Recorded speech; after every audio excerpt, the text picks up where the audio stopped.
Ang pamilya ay hindi gawa sa dugo, kundi sa mga sikretong ibinabaon ng buhay. Habang nagpapakasasa si Doña Veronica sa kanyang marangyang hapunan, ipinagtabuyan niya sa ulan ang pagkaing inilaan ko sa mga nagugutom. Basura ang nararapat sa basura, nandidiri niyang sabi. Ngunit ang basurang tinapakan niya ay babalik upang singilin ang kanyang utang na dugo. Handa na ba siyang lunukin ang sariling lason? Tingnan mo nga naman ang kapal ng mukha mo. Akala mo ba hindi ko alam ang modus mo?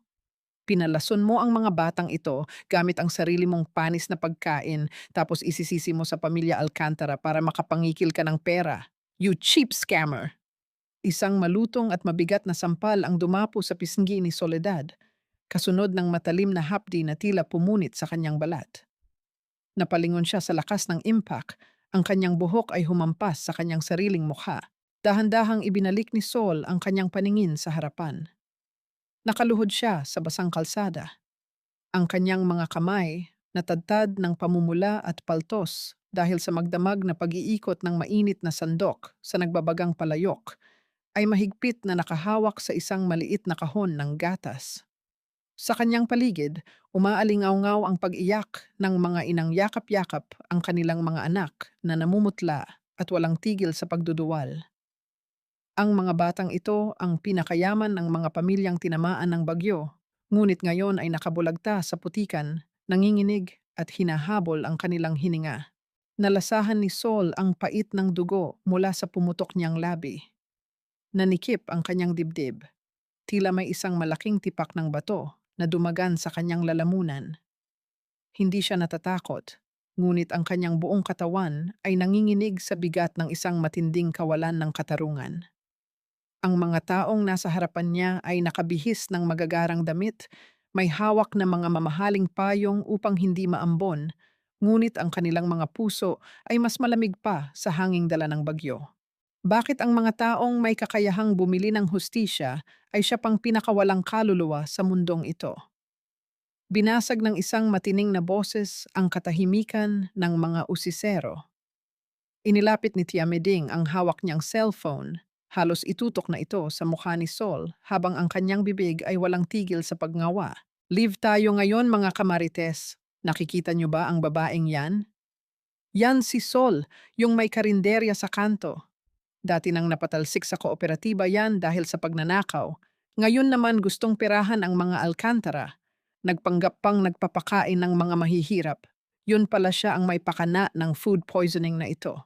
Ang mga salitang lumalabas sa bibig ng matanda ay tila mga punyal na itinatarak sa pagkatao ni Sol.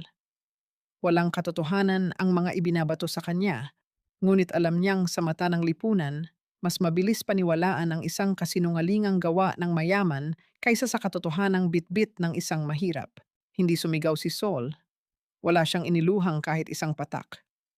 Dahan-dahan siyang tumayo. Pinunasan ng dugo sa kanyang labi gamit ang likod ng kanyang nanginginig na kamay at itinaas ang kahon ng gatas upang makita ng lahat. Baka gusto ninyong basahin ang nasa ilalim ng kahon na ito, Doña Veronica? Mahinahon ngunit kasing talim ng yelo ang tinig ni Sol. October ng nakaraang taon pa ang expiration date. Hindi ang lugaw ko ang nagpalason sa mga bata. Ang kawanggawang ipinagmamalaki ninyo ang mismong pumatay sa sikmura nila. Nanlaki ang mga mata ni Veronica, isang ginang na binihisan ng diamante at perlas, ngunit may kaluluwang nabubulok sa itim. Ang kanyang labi ay nanginig sa galit nang marinig ang paglaban ng isang babaeng itinuturing niyang mas mababa pa sa lupa. How dare you! Isa kang patay gutom na sinungaling. Pinalitan mo ang mga kahon para siraan ang pamilya ko. Dinuro ni Veronica si Sol gamit ang kanyang nanginginig na hintuturo. Guards, itapon niyo ang lahat ng maruming pagkain ng babaeng yan. Ngayon din, baka may lason din ang mga basurang yan. Walang atubiling sumugod ang mga armadong gwardya ng mansyon. Hinawakan nila ang dalawang malalaking kaldero ng arroz caldo na pinaghirapang lutuin ni Sol mula sa huling barya ng kanyang ipon. Sa isang iglap, tinadyakan ng mga gwardya ang mga kaldero. Bumagsak ang makapal na aluminyo sa semento. Ang mainit, malapot, at masaganang lugaw na niluto ng may buong pagmamahal ay umagos sa maruming kalsada. Humalo ang manilaw-nilaw na kanin, manok, at bawang sa maitim na putik at tubig baha. Ang bawat butil ng bigas na sana ay maglalaman sa kumakalam na tiyan ng mga batang nilalamig ay walang awang tinapakan ng mga mamahaling sapatos ng mga guwardiya. Napaluhod si Sol. Ang kanyang mga mata ay nanatiling nakatitig sa nasayang na pagkain. Ang kanyang mga daliring puno ng paltos ay dahan-dahang lumapit sa kumukulong lugaw na nakahalo na sa putik. Gusto niyang humingi ng tawad. Gusto niyang sabihin sa mga batang nagugutom na ginawa niya ang lahat, na ibinigay niya ang lahat ng mayroon siya. Ngunit hindi ito naging sapat laban sa kapangyarihan ng mga taong kayang bumili ng katotohanan. Mula sa itaas ng malaking mansyon, sa likod ng isang makapal na kurtinang yari sa mamahaling tela, isang pares ng matatandang mata ang nakasaksi sa buong pangyayari. Si Doña Pilar, ang matriarka ng pamilya Alcantara, na may nakakabit pang tubo ng oxygen sa ilong, ay humawak ng mahigpit sa barandilya ng bintana. Ang kanyang dibdib ay nanikip, hindi dahil sa kanyang mahinang puso, kundi dahil sa mukha ng babaeng nakaluhod sa ulan, Teresa. Tila bumalik ang oras. Ang hubog ng mukha ng babaeng iyon, ang matapang nitong mga mata na hindi marunong umiyak sa harap ng pang-aapi. Ito ay eksaktong kopya ng kanyang manugang na matagal nang namatay sa isang sunog. 32 taon na ang nakalilipas. Napapikit ang matanda habang pilit hinahabol ang kanyang hininga. Sa ibaba, tumayo si Sol. Wala nang natira sa kanyang pinaghirapan. Tiningnan niya ng diretso sa mga mata si Doña Veronica. Walang takot. Walang pagsuko. Ibinagsak niya ang kahon ng panis na gatas sa mismong paanan ng matanda. Maaari ninyong itapon ang pagkain ko sa putik, Doña Veronica. Wika ni Sol, ang bawat salita ay bumabaon sa hangin.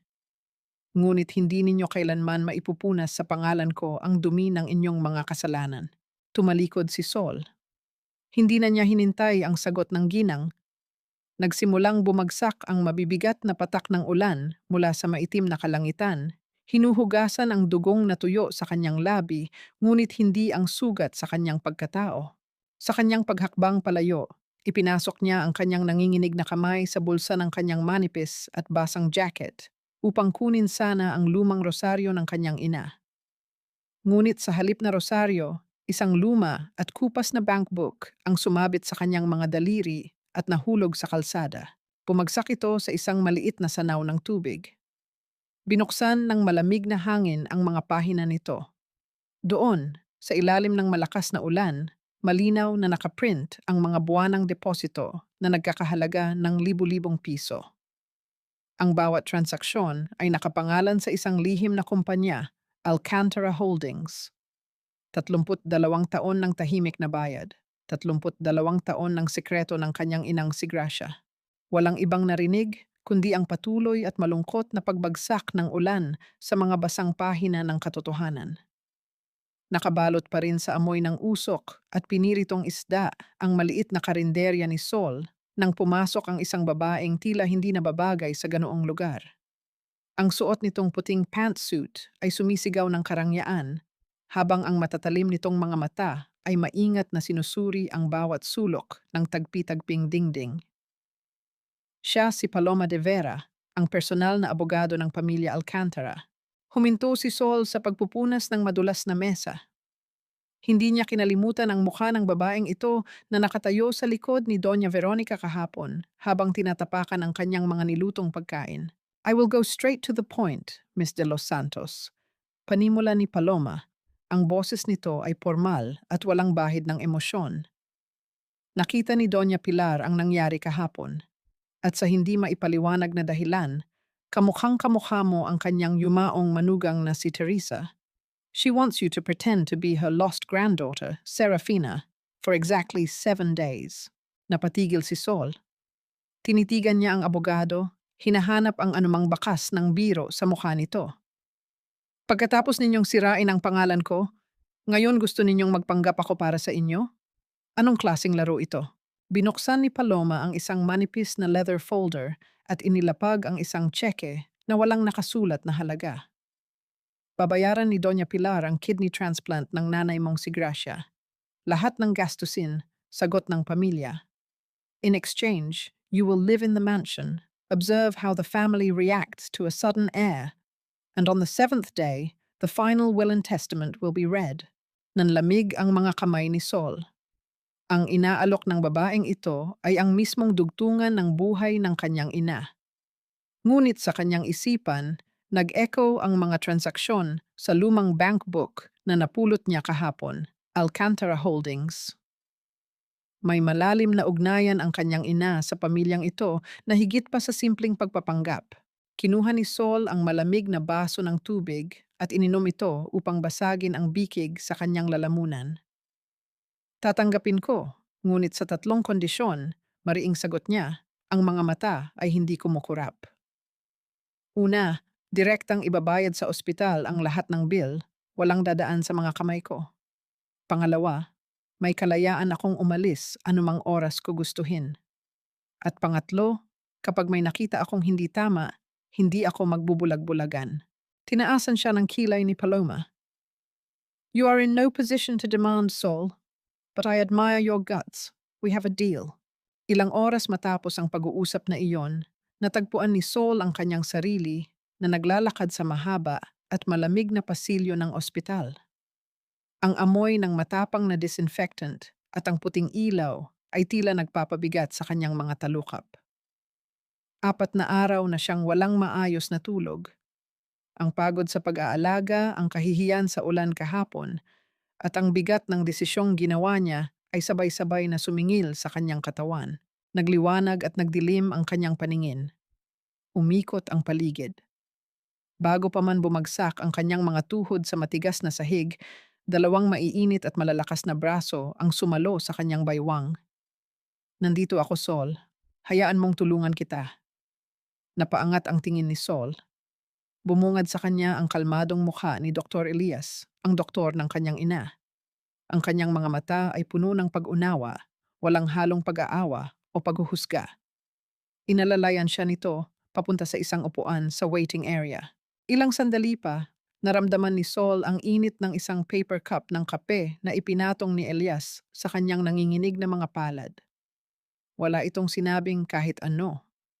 Hindi nito tinanong kung bakit namamaga ang kanyang mga mata o kung bakit nanginginig ang kanyang mga balikat. Sa mundong palagi siyang kailangang maging matapang, ang pananahimik ni Elias ay isang kanlungan. Dahan-dahang ipinikit ni Saul ang kanyang mga mata. Nang mapansin ni Elias na nakatulog na ang dalaga dahil sa matinding pagod, tahimik nitong hinubad ang kanyang puting coat at maingat na idinampi sa mga balikat ni Saul. Sinisiguro na mababalot ito ng init at proteksyon habang nagpapahinga. Nang magising si Saul, may lakas na siyang pumasok sa kwarto ng kanyang ina. Nakahiga si Gracia, namumutla at konektado sa mga tubo, ngunit may pilit ng ngiti sa mga labi. Nilapitan siya ni Saul at hinawakan ang magaspang nitong kamay. Ma, may nakuha na akong donor at babayaran nila ang lahat ng gastusin sa operasyon. Hindi mo na kailangang mag-alala. Nagliwanag ang mga mata ni Gracia. Sino ang nagmagandang loob, anak? Hulog sila ng langit. Huminga ng malalim si Saul. Isang pamilya mula sa Negros, si Doña Pilar Alcantara. Sa isang iglap, ang makina na nagbabantay sa tibok ng puso ni Gracia ay nag-iba ng ritmo, nagpapakita ng mabilis at magulong pagpintig. Ang mga mata ng matanda ay nanlaki sa matinding takot na tila nakakita ng isang halimaw mula sa kailaliman ng impyerno. Mahigpit nitong sinabunutan ang kamay ni Saul, ibinabaon ang mga kuko sa balat ng dalaga hanggang sa mag-iwan ito ng mapupulang marka. Hindi! Garalgal at hirap na sigaw ni Gracia, ang buong katawan ay nanginginig. Huwag kang lalapit sa kanila, Saul. Mamamatay tao sila. Kukunin kanila sa akin. Nabigla si Saul. Gusto niyang magtanong, gusto niyang ilabas ang lumang bank book upang humingi ng paliwanag. Ngunit pumasok ang mga nurse upang pakalmahin ang nag-high hysterical niyang ina. Habang pinapanood ni Saul si Gracia na dahan-dahang nakakatulog dahil sa pampakalma, isang malamig na takot ang gumapang sa kanyang gulugod. Ano ang ginawa ng mga Alcantara sa ina niya upang magdulot ng ganitong uring trauma? Kinabukasan ng umaga, isang itim at makintab na sasakyan ang huminto sa harap ng ospital. Bumukas ang pinto upang sunduin siya. Humakbang si Saul papasok. Alam na ang kanyang pupuntahan ay hindi isang palasyo, kundi isang hawla ng mga lihim. Sa parehong oras, milya-milya ang layo mula sa ospital, isang figura ang nakatayo sa ikalawang palapag ng mansyon ng mga Alcantara. Hinawi ni Doña Veronica ang makapal at pulang pelus na kortina. Nakatingin siya sa ibaba, hinihintay ang pagdating ng bisita habang ang kanyang mga labi ay umuukit ng isang mapanganib at malamig ng ngiti. Ang digmaan ay magsisimula pa lamang, bumukas ang naglalakihang pintuang yari sa matigas na kahoy at sinalubong si Saul ng nakakapasong lamig ng air conditioning na nagmumula sa loob ng mansyon ng mga Alcantara.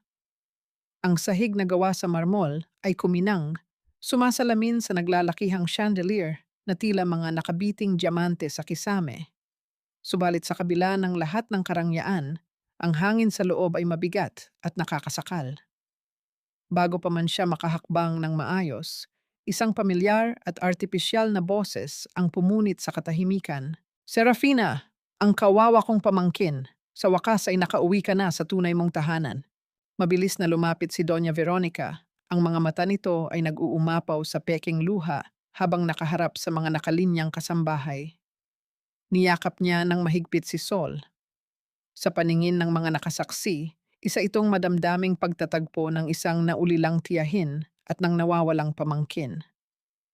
Ngunit sa ilalim ng pagyakap na iyon, naramdaman ni Sol ang matatalim na kuko ni Veronica na unti-unting bumaon sa kanyang braso, nagiiwan ng malalim at masakit na marka sa kanyang balat. Tandaan mo, babae, mariing bulong ni Veronica sa mismong tainga ni Sol, sapat lamang upang silang dalawa ang makarinig. Ang mga babaeng galing sa kalsada na nag-aambisyong tumira sa palasyo ay kadalasang hindi nagtatagal. Binabalaan kita. Hindi na tinag si Sol. Tiningnan niya ang ginang ng may malamig na pagtanggap at marahang inalis ang mga kamay nitong nakakapit sa kanyang braso. Salamat sa mainit na pagsalubong, Doña Veronica. Asahan ninyong magtatagal ako hanggat kailangan. Sa hapagkainan ng gabing iyon, walang sino man ang nag-abala pang itago ang kanilang panghahamak. Puno ng mga mamahaling pagkain ang mahabang mesa, inihaw na baka, mga pagkaing dagat na inangkat pa mula sa ibang bansa, at mga sarsa na hindi man lang alam ni Sol ang pangalan. Isang malakas na pagbagsak ng papel sa ibabaw ng mesa ang umagaw sa atensyon ng lahat. Hinagis ni Leandro, ang nag-iisang anak ni Veronica at ang kasalukuyang nagpapatakbo ng kumpanya, ang isang manipis na dokumento sa harap ni Sol. DNA test request. Malamig na wika ni Leandro, ang kanyang paningin ay puno ng pagkasuklam. Pirmahan mo yan. Bukas na bukas din ay pupunta tayo sa laboratorio. Hindi ako makakapayag na isang nagtitinda lamang ng sirang lugaw sa kanto ang biglang uupo sa pwestong matagal kong pinaghirapan. Nakakadiri. Tinitigan lamang ni Sol ang papel. Ang taong kinuha mula sa kanyang pamilya noong siya ay sanggol pa lamang ay walang maaalalang kahit ano, Leandro. Ang sinumang nagpipilit na patunayan ang aking pagkatao sa pamamagitan lamang ng papel ay marahil natatakot sa kung ano ang maaari kong malaman na hindi nakasulat diyan.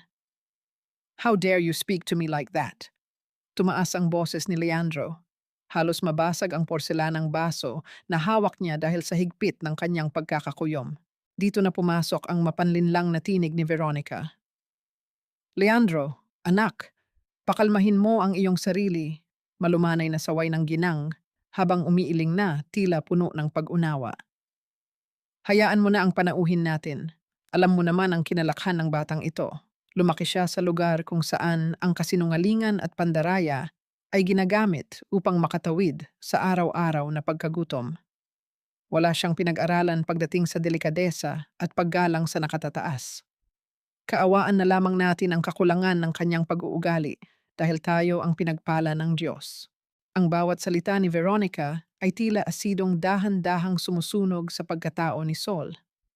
Ginagamit ng ginang ang awa bilang isang patalim upang ipamukha sa kanya na siya ay isang basurang napulot lamang sa labas. Yumuko si Sol, hindi upang umiyak, kundi upang pigilan ang kanyang sarili. Nakatingin siya sa magagarang pagkain sa kanyang harapan. Kumakalam ang kanyang tiyan, ngunit wala siyang ganang sumubo kahit isang piraso ng karne. Sa gitna ng karangyaang ito, wala siyang ibang hinangad kundi ang maasim at mainit na sabaw ng sinigang na bangus na laging inihahain ng kanyang inang si Gracia. Ang pagkaing iyon ay mura at simple, ngunit puno ng pagmamahal. Ang hapagkainang ito ng mga Alcantara ay umaapaw sa yaman, ngunit nabubulok sa kasakiman. Kinagabihan, ipinatawag si Sol sa silid ni Doña Pilar. Ang matanda ay nakahiga sa gitna ng isang malawak na kama, madilim ang kwarto, at tanging ang liwanag ng isang maliit na lampara ang nag-iilaw sa dalawang dokumentong nakalapag sa kanyang paanan. Lumapit ka, Sol, mahinang utos ng matanda. Tingnan mo ang dalawang papel na iyan. Kinuha ni Sol ang mga dokumento. Ang isa ay ang testamento na naglilipat ng lahat ng kapangyarihan at yaman kay Leandro Alcantara. Ang pangalawa ay isang pahina na naglalaman ng mga selyo at pirma ng mga abogado. Ngunit blanco ang pangalan ng magmamana. Hindi kita dinala rito upang patunayan na ikaw ay may dugong Alcantara. Naghihingalong wika ni Pilar. Alam kong pagpira-pirasuhin ng aking pamilya ang naiwan kong yaman kapag ako ay namatay. Ibinibigay ko sa iyo ang 7 araw na ito upang hanapin kung sino sa kanila ang hindi pa nagiging halimaw. At kung lahat sila ay kinain na ng kasakiman, nasa sa iyo ang desisyon kung paano tatapusin ang sumpa ng aming pamilya. Paglabas ni Sol sa silid ni Pilar, pinili niyang maglakad-lakad sa madilim na hardin upang lumanghap ng sariwang hangin at palamigin ang kanyang isipan. Sa gitna ng mga matataas na palumpong, isang figura ang tahimik na lumapit sa kanya. Si Mateo, ang piping hardinero ng mansyon. Walang lumabas na salita mula sa bibig ng matanda. Ngunit ang mga mata nito ay puno ng takot at pagmamakaawa. Mabilis na inabot ni Mateo ang kamay ni Sol at ipinasok sa kanyang palad ang isang malamig at kinakalawang na susi. Bago pa man makapagtanong si Sol, mabilis na naglakad palayo ang hardinero at naglaho sa dilim ng gabi. Isinilid ni Sol ang susi sa kanyang bulsa. Ang lamig ng metal ay nanunuot sa kanyang hita. Kailangan niyang maging maingat. Ang bawat pader sa bahay na ito ay tila may tainga. Pagsapit ng hating gabi, hindi makatulog si Sol. Nauhaw siya at nagpa siyang bumaba sa kusina. Habang naglalakad siya sa mahabang pasilyo sa ikalawang palapag, napansin niya ang isang siwang ng liwanag na nagmumula sa kwarto ni Doña Pilar. Nakabukas ng bahagya ang pinto. Dahan-dahang lumapit si Sol. Sumilip siya sa maliit na puwang at halos tumigil ang pagtibok ng kanyang puso sa kanyang nakita. Nakatayo si Doña Veronica sa tabi ng mesa kung saan nakapatong ang mga gamot ng matanda. Wala itong kasama. Sa ilalim ng malamig na liwanag ng buwan na tumatagos sa bintana, maingat na inililipat ng ginang ang mga kapsula mula sa orihinal na bote ng gamot sa puso ni Doña Pilar, patungo sa isang walang pangalang lalagyan. Pagkatapos, pinalitan niya ang mga tinanggal na gamot ng ibang mga tableta na kinuha niya mula sa kanyang sariling bulsa. Ang mahinang kalansing ng mga maliliit na gamot na bumabagsak sa loob ng plastic ay umalingaw-ngaw sa tahimik na pasilyo, nagbabadya ng isang nakapanlulumong katotohanan. Hindi na naghihintay ang mga halimaw na mamatay ang matanda. Sila na mismo ang gumagawa ng paraan upang bawiin ang buhay nito. Sumikat ang araw, ngunit walang dalang liwanag ang umaga sa loob ng mansyon ng mga Alcantara. Mula sa maliit na screen ng kanyang telepono, pinapanood ni Sol ang mukha ni Tia Meding na halos lumabas na sa camera dahil sa matinding panggagalaiti.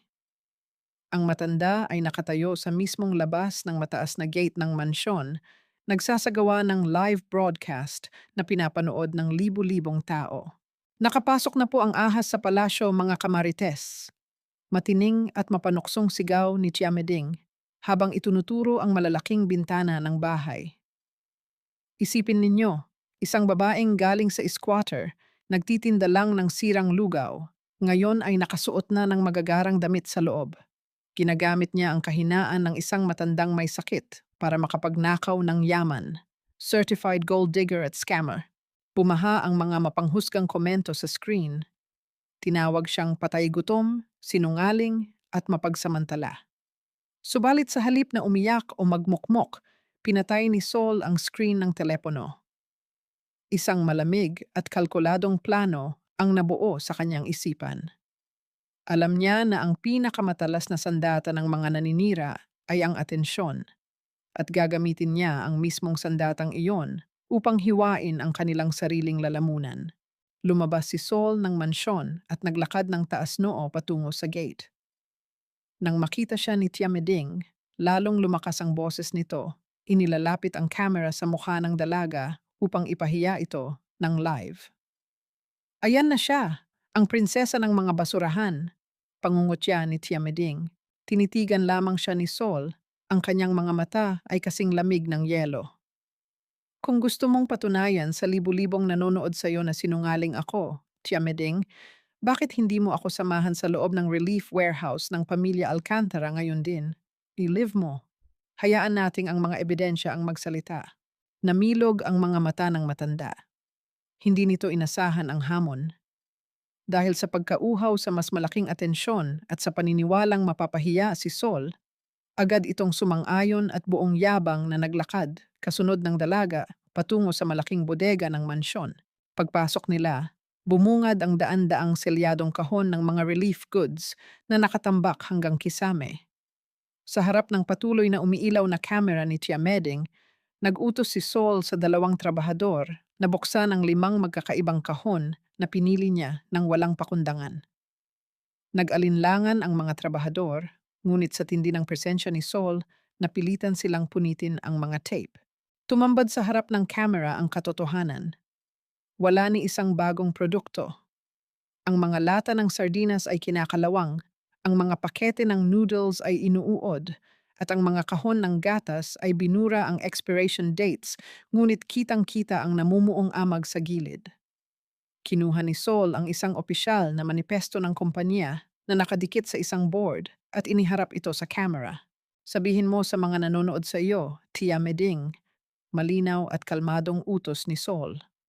Kung nakasulat sa manipestong ito na bumili ang Alcantara Holdings ng 50 milyong pisong halaga ng mga bagong sardinas at gatas noong nakaraang linggo, bakit puro panis at bulok ang ipapakain nila sa mga biktima ng bagyo? Nasaan ang bagong supply? O baka naman napunta na sa bulsa ng iilan ang perang dapat ay para sa mga nagugutom? Nawala ang kulay sa mukha ni Tia Meding. Ang kanyang mga kamay na may hawak ng cellphone ay nagsimulang manginig ng matindi.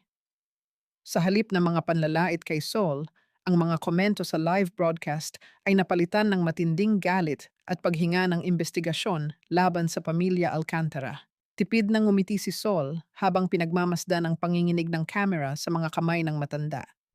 Hindi niya kailangang sumigaw o manabunot. Ginamit niya ang katotohanan upang bigyan ng nakakabinging sampal ang mga taong umapak sa kanya. Kinahapunan, pagbalik ni Saul sa kanyang kwarto, nakaramdam siya ng labis na pagod. Pumasok ang personal na kalihim ni Doña Pilar na si Beatrice, may dalang isang mainit na tasa ng chamomile tea. Ang mukha ng kalihim ay maamo at puno ng pag-aalala. Mag-iingat ka kay Doña Veronica, Sol, malambing na babala ni Beatrice habang ipinapatong ang tsaa sa maliit na mesa. Hindi niya palalampasin ang ginawa mong pagpapahiya sa pamilya kanina. Nandito lang ako kung kailangan mo ng kakampi. Maari mong sabihin sa akin ang mga plano mo para matulungan kita. Tiningnan ni Saul ang mga mata ni Beatrice. Sa likod ng maamong tinig, napansin niya ang bahagyang panginginig ng mga daliri ng kalihim at ang mabilis na paglipat-lipat ng paningin nito sa mga kanto ng kwarto. Masyadong perpekto ang alok na tulong. Masyadong mainit ang pag-aalala para sa isang taong bago pa lamang niyang nakilala. Nagpa siya si Saul na maglagay ng patibong. Salamat, Beatrice. Malaking bagay ang tulong mo. Pagpapanggap ni Saul, ibinaba ang kanyang boses na tila nagtitiwala. Kailangan kong maunahan si Leandro. Bukas ng madaling araw, aalis ako ng palihim. Pupunta ako sa isang lumang kumbento sa Silay. May nakapag-text sa akin na doon itinago ang orihinal na baptismal certificate ni Serafina na magpapatunay ng totoong pagkatao ko. Tumango-tango si Beatrice. Ang mga mata ay biglang nagkaroon ng kakaibang kislap. Naiintindihan ko. Huwag kang mag-alala. Walang makakaalam nito, kundi tayong dalawa lamang. Nang makalabas si Beatrice, tahimik na ibinuhos ni Sol ang tsaa sa paso ng halaman. Umupo siya sa gilid ng bintana sa kanyang madilim na kwarto at naghintay habang pinalilipas ang mga oras. May isang tanong na patuloy na bumabagabag sa kanyang isipan. Anong malaking kasalanan o kahinaan meron si Beatrice upang maging sunod-sunuran ito sa isang demonyong tulad ni Doña Veronica? 2 oras ang lumipas. Sa kalaliman ng gabi, naputol ang katahimikan nang marinig ni Sol ang pagbukas ng malaking gate ng mansyon. Sumilip siya sa bintana. Sa ibaba, nakita niya ang 3 itim na SUV na pagmamay-ari ng mga tauhan ni Veronica. Mabilis na sumakay ang mga armadong lalaki at umalis ang mga sasakyan. Binabasag ang dilim ng kanilang maliliwanag na headlight. Ang direksyon na kanilang tinahak ay walang iba, kundi ang daan patungong Silay. Hindi na kailangan ng anumang kumpirmasyon. Lumitaw na ang mukha ng traidor sa loob ng kwartong iyon. Ang ugong ng makina ng mga SUV na papalayo sa dilim ng gabi. Sa loob ng napakalawak na library ng mansyon, ang tanging maririnig ay ang mabilis at mabigat na paghinga ng isang 10 taong gulang na bata. Si Nicholas ay nakayuko sa ibabaw ng makapal na libro sa matematika. Nanginginig ang mga maliliit na daliri habang hawak ang isang lapis. Sa kanyang likuran, nakatayo si Doña Veronica na parang isang aninong handang lumamon sa anumang liwanag. Ang kanyang mukha ay matigas at walang bahid ng awa. Ulitin mo! Matalim na utos ng ginang, ang tinig ay tila latigong humahampas sa likod ng bata. Paano mo pamamahalaan ang buong Alcantara Holdings kung simpleng numero ay hindi mo maunawaan? Gusto mo bang matulad sa tatay mong mahina at walang paninindigan? Kung magiging pabigat ka lang, hahayaan mo bang mapunta ang lahat ng yaman natin sa mga basurang tulad ng Sol na iyon? Tumulo ang luha sa mga pisngi ni Nicholas. Pumapatak sa pahina ng kanyang libro. Ngunit hindi siya pinayagang humikbi. Sa pamilyang ito, ang pag-iyak ay isang malaking kasalanan, isang palatandaan ng kahinaan na dapat durugin. Nang iwan ni Veronica ang bata upang sagutin ang isang tawag sa negosyo sa labas ng silid, dahan-dahang bumukas ang pinto. Pumasok si Sol. May bitbit na isang maliit at umuusok na mangkok. Ang amoy ng nilutong luya, bawang, at pinakuluang kanin ay mabilis na pumuno sa malamig na silid. Tinutunaw ang nakakasakal na hangin ng silid-aklatan. Umurong si Nicholas. Bakas ang matinding takot sa kanyang mga mata dahil itinanim na sa kanyang isipan na ang babaeng ito ay isang masamang tao na nagnanais na kawin ang kanilang buhay. Ngunit nang ibaba ni Sol ang mangkok ng arroz caldo sa mesa, wala siyang nakitang panganib, tanging ang init na matagal na niyang inaasam. Kumain ka muna, malambing na wika ni Sol. Hindi niya pinilit ang bata. Inilapag lamang niya ang isang simpleng plastic na kutsara sa tabi ng mangkok. Hindi mo kailangang maging perpekto araw-araw, Nicholas. Minsan sapat na ang huminga. Nanginig ang mga kamay ni Nicholas nang subukan niyang sumubo. Ang init ng sabaw na humaplos sa kanyang sikmura ay tila isang mahigpit na yakap na hindi niya kailanman naramdaman mula sa kanyang lola o ama. Habang nginunguya ang malambot na kanin, nagsimulang pumatak ang kanyang mga luha, hindi dahil sa takot, kundi dahil sa unang pagkakataon, may isang taong nagbigay sa kanya ng oras at kalinga nang hindi humihingi ng mataas na marka bilang kapalit. Pinunasan ni Sol ang mga luha ng bata gamit ang kanyang sariling mga daliri, ang mga mata nito ay puno ng malalim na pag-unawa. Sa siwang ng nakabukas na pinto, nakatayo si Leandro. Ang kanyang mga paa ay tila napako sa sahig habang pinagmamasdan ng kanyang anak na umiiyak sa harap ng isang estranghero habang kumakain ng simpleng lugaw. Isang matinding kirot ang sumaksak sa kanyang dibdib. Nakita niya ang kanyang sariling pagkabata kay Nicolas, isang batang pilit hinuhubog ng kanyang ina upang maging isang walang pusong makina ng yaman. Sa sandaling iyon, ang bulag na katapatan ni Leandro sa kanyang ina ay nagsimulang magkaroon ng malaking lamat. Baka nga siya ay naging isang duwag na ama. Ngunit ang tahimik na sandali ay biglang nawasak ng bumukas ng malakas ang pinto. Pumasok si Doña Veronica. Ang mukha ay namumula sa matinding puot nang makita ang eksena. "Anong ginagawa mo sa apo ko?" Tili ng ginang. Bago pa man makasagot si Sol, buong lakas na hinawi ni Veronica ang mangkok sa mesa. Ang malakas na pagkabasag ng porselanang mangkok sa matigas na sahig ay umaling-aungaw sa buong silid. Tumalsik ang mainit na lugaw at mga bubog sa sapatos ni Sol. Bumaling si Veronica kay Nicolas at sinampal ang bata, isang mabilis at mabigat na sampal na nagpatumba kay Nicolas, pabalik sa kanyang inuupuan. "Sino ang nagbigay sa iyo ng karapatang kumain ng basurang iniluto ng babaeng ito?" Sigaw ni Veronica.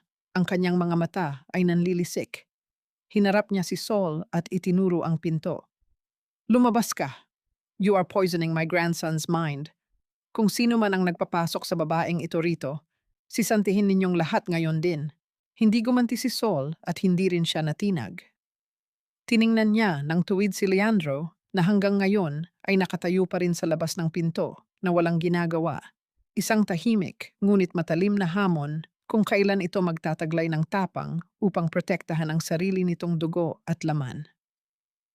Pagkatapos ay naglakad palabas si Sol, iniwan ang isang bigat na hindi maipaliwanag sa dibdib ng nag-iisang anak ng mga Alcantara. Sa pag-alis ni Sol at sa patuloy na paninigaw ng kanyang lola, dahan-dahang kinapa ni Nicolas ang sahig. Lihim niyang inipit ang plastik na kutsarang ginamit niya sa loob ng bulsa ng kanyang pantalon.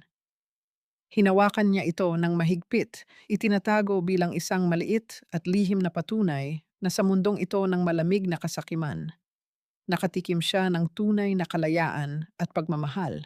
Nang gabing iyon, sa loob ng madilim na kwarto ni Doña Veronica, ang ginang ay mahigpit na nakahawak sa kanyang telepono. Ang kanyang boses ay isang malamig na bulong ng kamatayan. "Bilisan mo ang plano," mariing utos niya sa kabilang linya. Nagsisimula ng lasunin ng babaeng, yan ang isip ni Leandro. "Linisin mo ang lahat ng medical records ng nanay niya sa ospital. Gusto kong burahin silang dalawa nang walang iniiwang bakas." Ang utos ng pagbubura na umalingaw-ngaw sa linya ng telepono. Sa loob ng madilim na kwarto ni Sol, tahimik na inilapag ni Paloma ang isang maliit na transparent na sachet sa ibabaw ng mesa. Sa loob nito ay ilang hibla ng puting buhok na pamilyar sa paningin ng dalaga. "Nakuha ko ito sa unan ni Doña Pilar kaninang madaling araw bago pa man pumasok ang mga kasambahay." Pabulong at maingat na wika ng abogada. "Ako na mismo ang magdadala nito sa isang pribadong laboratorio para sa DNA test mo. Hindi natin pwedeng ipagkatiwala ito sa kahit kanino, lalo na kay Leandro o Veronica. Sisiguraduhin kong hindi nila ito mapapakialaman at walang doktor na mababayaran." Nakita ni Sol ang determinasyon sa mga mata ni Paloma. Isang buntong hininga ng pasasalamat ang kumawala sa kanyang mga labi. "Bakit mo ginagawa ito, Paloma? Abogada ka ng pamilyang ito. Pwede ka namang manahimik na lang at sumunod sa kanila para sa sarili mong kaligtasan." Mapait na ngumiti si Paloma. Ang mga mata nito ay nakatingin sa malayo na tila may binabalikang masalimuot na alaala. "Dahil alam ko ang pakiramdam ng walang pamilya, Sol. Lumaki ako sa ampunan. Hindi ko nakilala ang mga magulang ko. Alam ko kung paano ituring na basura ng mga taong may kapangyarihan dahil lang wala kang apelyidong maipagmamalaki. Tayong mga itinapon, kailangan nating magtulungan." Sa unang pagkakataon mula nang tumuntong siya sa mansyong iyon kung saan ang bawat ngiti ay may dalang lason, nakaramdam si Sol ng tunay na kakampi. Ngunit bago tuluyang makalabas si Paloma, napansin ni Sol ang pagtigil nito sa tapat ng malaking painting ng pamilya Alcantara sa pasilyo. Ang mga mata ng abogada, na kanina ay puno ng pag-unawa, ay biglang napuno ng isang malalim at madilim na poot habang nakatitig sa nakapintang mukha ni Doña Veronica. Isang katanungan ang umusbong sa isip ni Sol. Bakit may ganoong katinding galit sa mga mata ng isang simpleng abogada? Ngunit bago pa niya maitanong, tuluyan nang naglakad palayo si Paloma. Nang sumapit ang gabi, hindi na kinaya ng katawan at isipan ni Sol ang matinding bigat ng hangin sa mansyon. Palihim siyang lumabas at dumiretso sa ospital upang hanapin ang tanging pamilyang kilala niya. Pagdating niya sa kwarto, mahimbing na natutulog si Gracia. Ayaw na niyang abalahin pa ang ina, kaya naupo na lamang siya sa malamig na silya sa pasilyo, hinihilot ang kanyang sumasakit na sentido habang pilit pinipigilan ang luhang nagbabadyang tumulo. Ang mga taong sanay magligtas sa iba ay kailangan din ng tagapagligtas minsan. Nag-angat ng tingin si Sol. Nakatayo sa kanyang harapan si Dr. Elias. Wala na itong suot na puting coat na panggamot. Bakas din ang pagod sa mga mata nito matapos ang mahabang shift, ngunit naroon ang isang mainit at nakapapawing pagod ng ngiti. Walang pagdadalawang isip na inalalayan niya si Sol na tumayo at dinala ang dalaga sa bubungan ng ospital, kung saan malayo sila sa amoy ng gamot, malayo sa mga pader na may pandinig, at malayo sa mga nakakabinging problema. Ang malamig na hangin ng gabi ay dahan-dahang humahaplos sa kanilang mga mukha habang nakatingin sa malawak na kalangitan na puno ng bituin.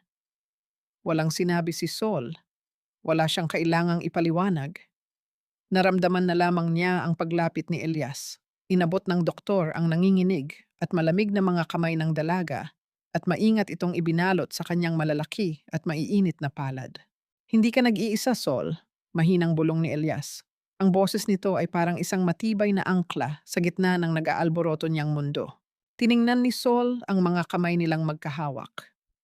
Ang init na dumadaloy mula sa mga palad ni Elias ay unti-unting nagpatunaw sa makapal na yelong bumabalot sa kanyang puso nitong mga nakaraang araw.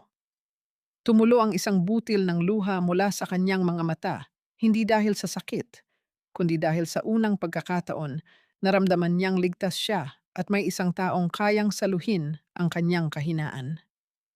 Ipinikit niya ang kanyang mga mata at isinandal ang kanyang namibigat na ulo sa balikat ni Elias, hinahayaan ang sarili na maging mahina kahit sa gabing iyon lamang. Ngunit ang panandaliang kapayapaan ay mabilis na binawi ng walang awang umaga. Kinabukasan, may dalang mainit na kape at bagong pag-asa si Sol nang bumalik siya sa kwarto ni Gracia. Subalit isang nakakapanlumong tanawin ang sumalubong sa kanya. Nakatupi ng maayos ang mga kumot. Nakapatay na ang makina na nagbabantay sa tibok ng puso. Ang kwarto ay tahimik at walang tao. Wala ang kanyang ina. Nasaan ang nanay ko? Taranta at nanginginig na tanong ni Sol sa nurse na nag-aayos ng mga dextrose sa kabilang kwarto. Kumunot ang noo ng nurse, nagtataka sa reaksyon ng dalaga. Miss, inilipat po siya ng mga kamag-anak ninyo kaninang madaling araw. May dalang formal na dokumento ang abogada ninyo kaya inilabas po namin siya. Sila na po ang nag-asikaso ng lahat. Nanlamig ang buong pagkatao ni Sol. Tila binuhusan siya ng yelo mula ulo hanggang paa. Wala siyang ibinigay na utos sa sinuman.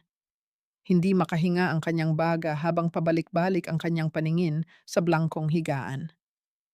Ang matinding takot at kalituhan habang nakatitig sa blangkong higaan ng kanyang ina. Nakakabulag ang sunod-sunod na pagkislap ng mga kamera at nakakabingi ang mga nagtatalong boses ng mga mamamahayag sa labas ng malaking gate ng mansyon ng mga Alcantara. Nakatayo si Doña Veronica sa gitna. Ang kanyang mukha ay inukitan ng isang mapagmataas at matagumpay na ngiti.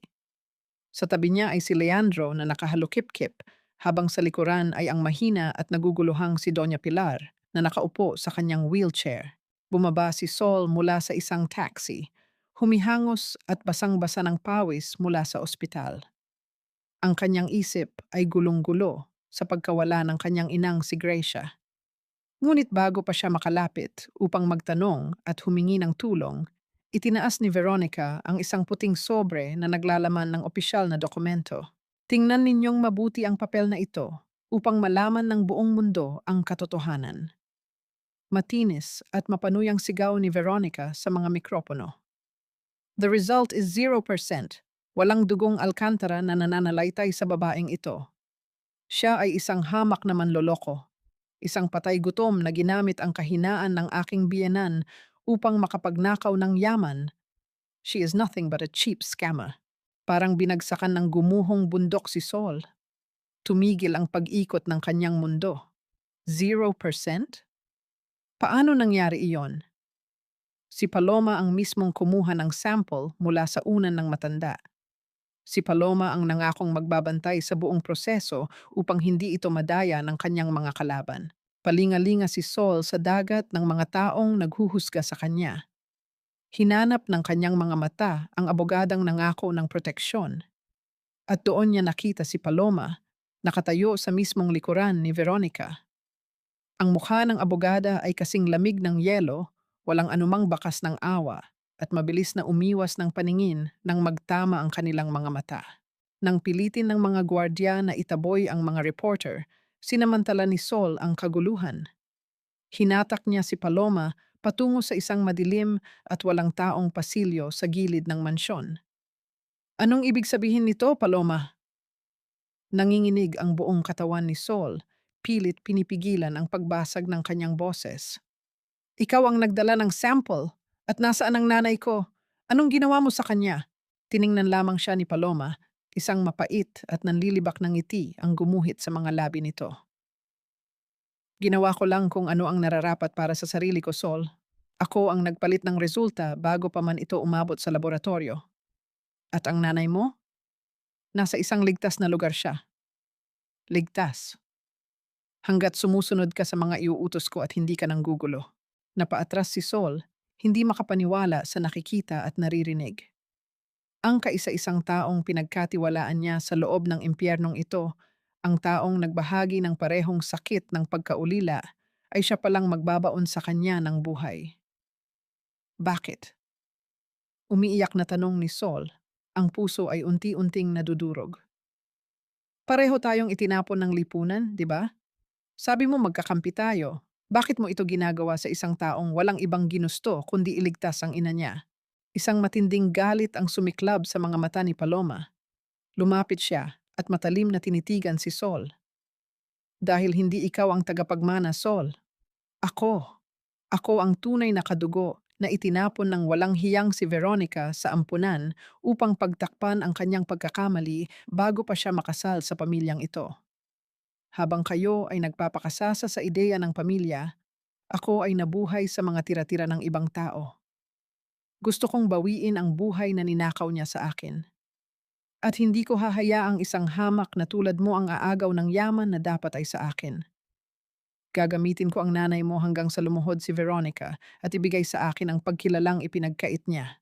Bago pa man makasagot si Saul, pumasok ang 4 na malalaking tauhan ni Veronica.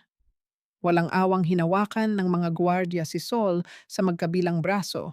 Kinaladkad siya papalayo sa pasilyo at walang awang itinulak palabas ng malaking gate ng mansyon.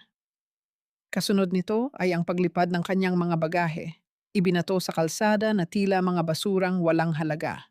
Muling bumagsak ang napakalakas na ulan mula sa maitim na kalangitan, tila nakikisimpatiya sa umuulit na trahedya ng kanyang buhay.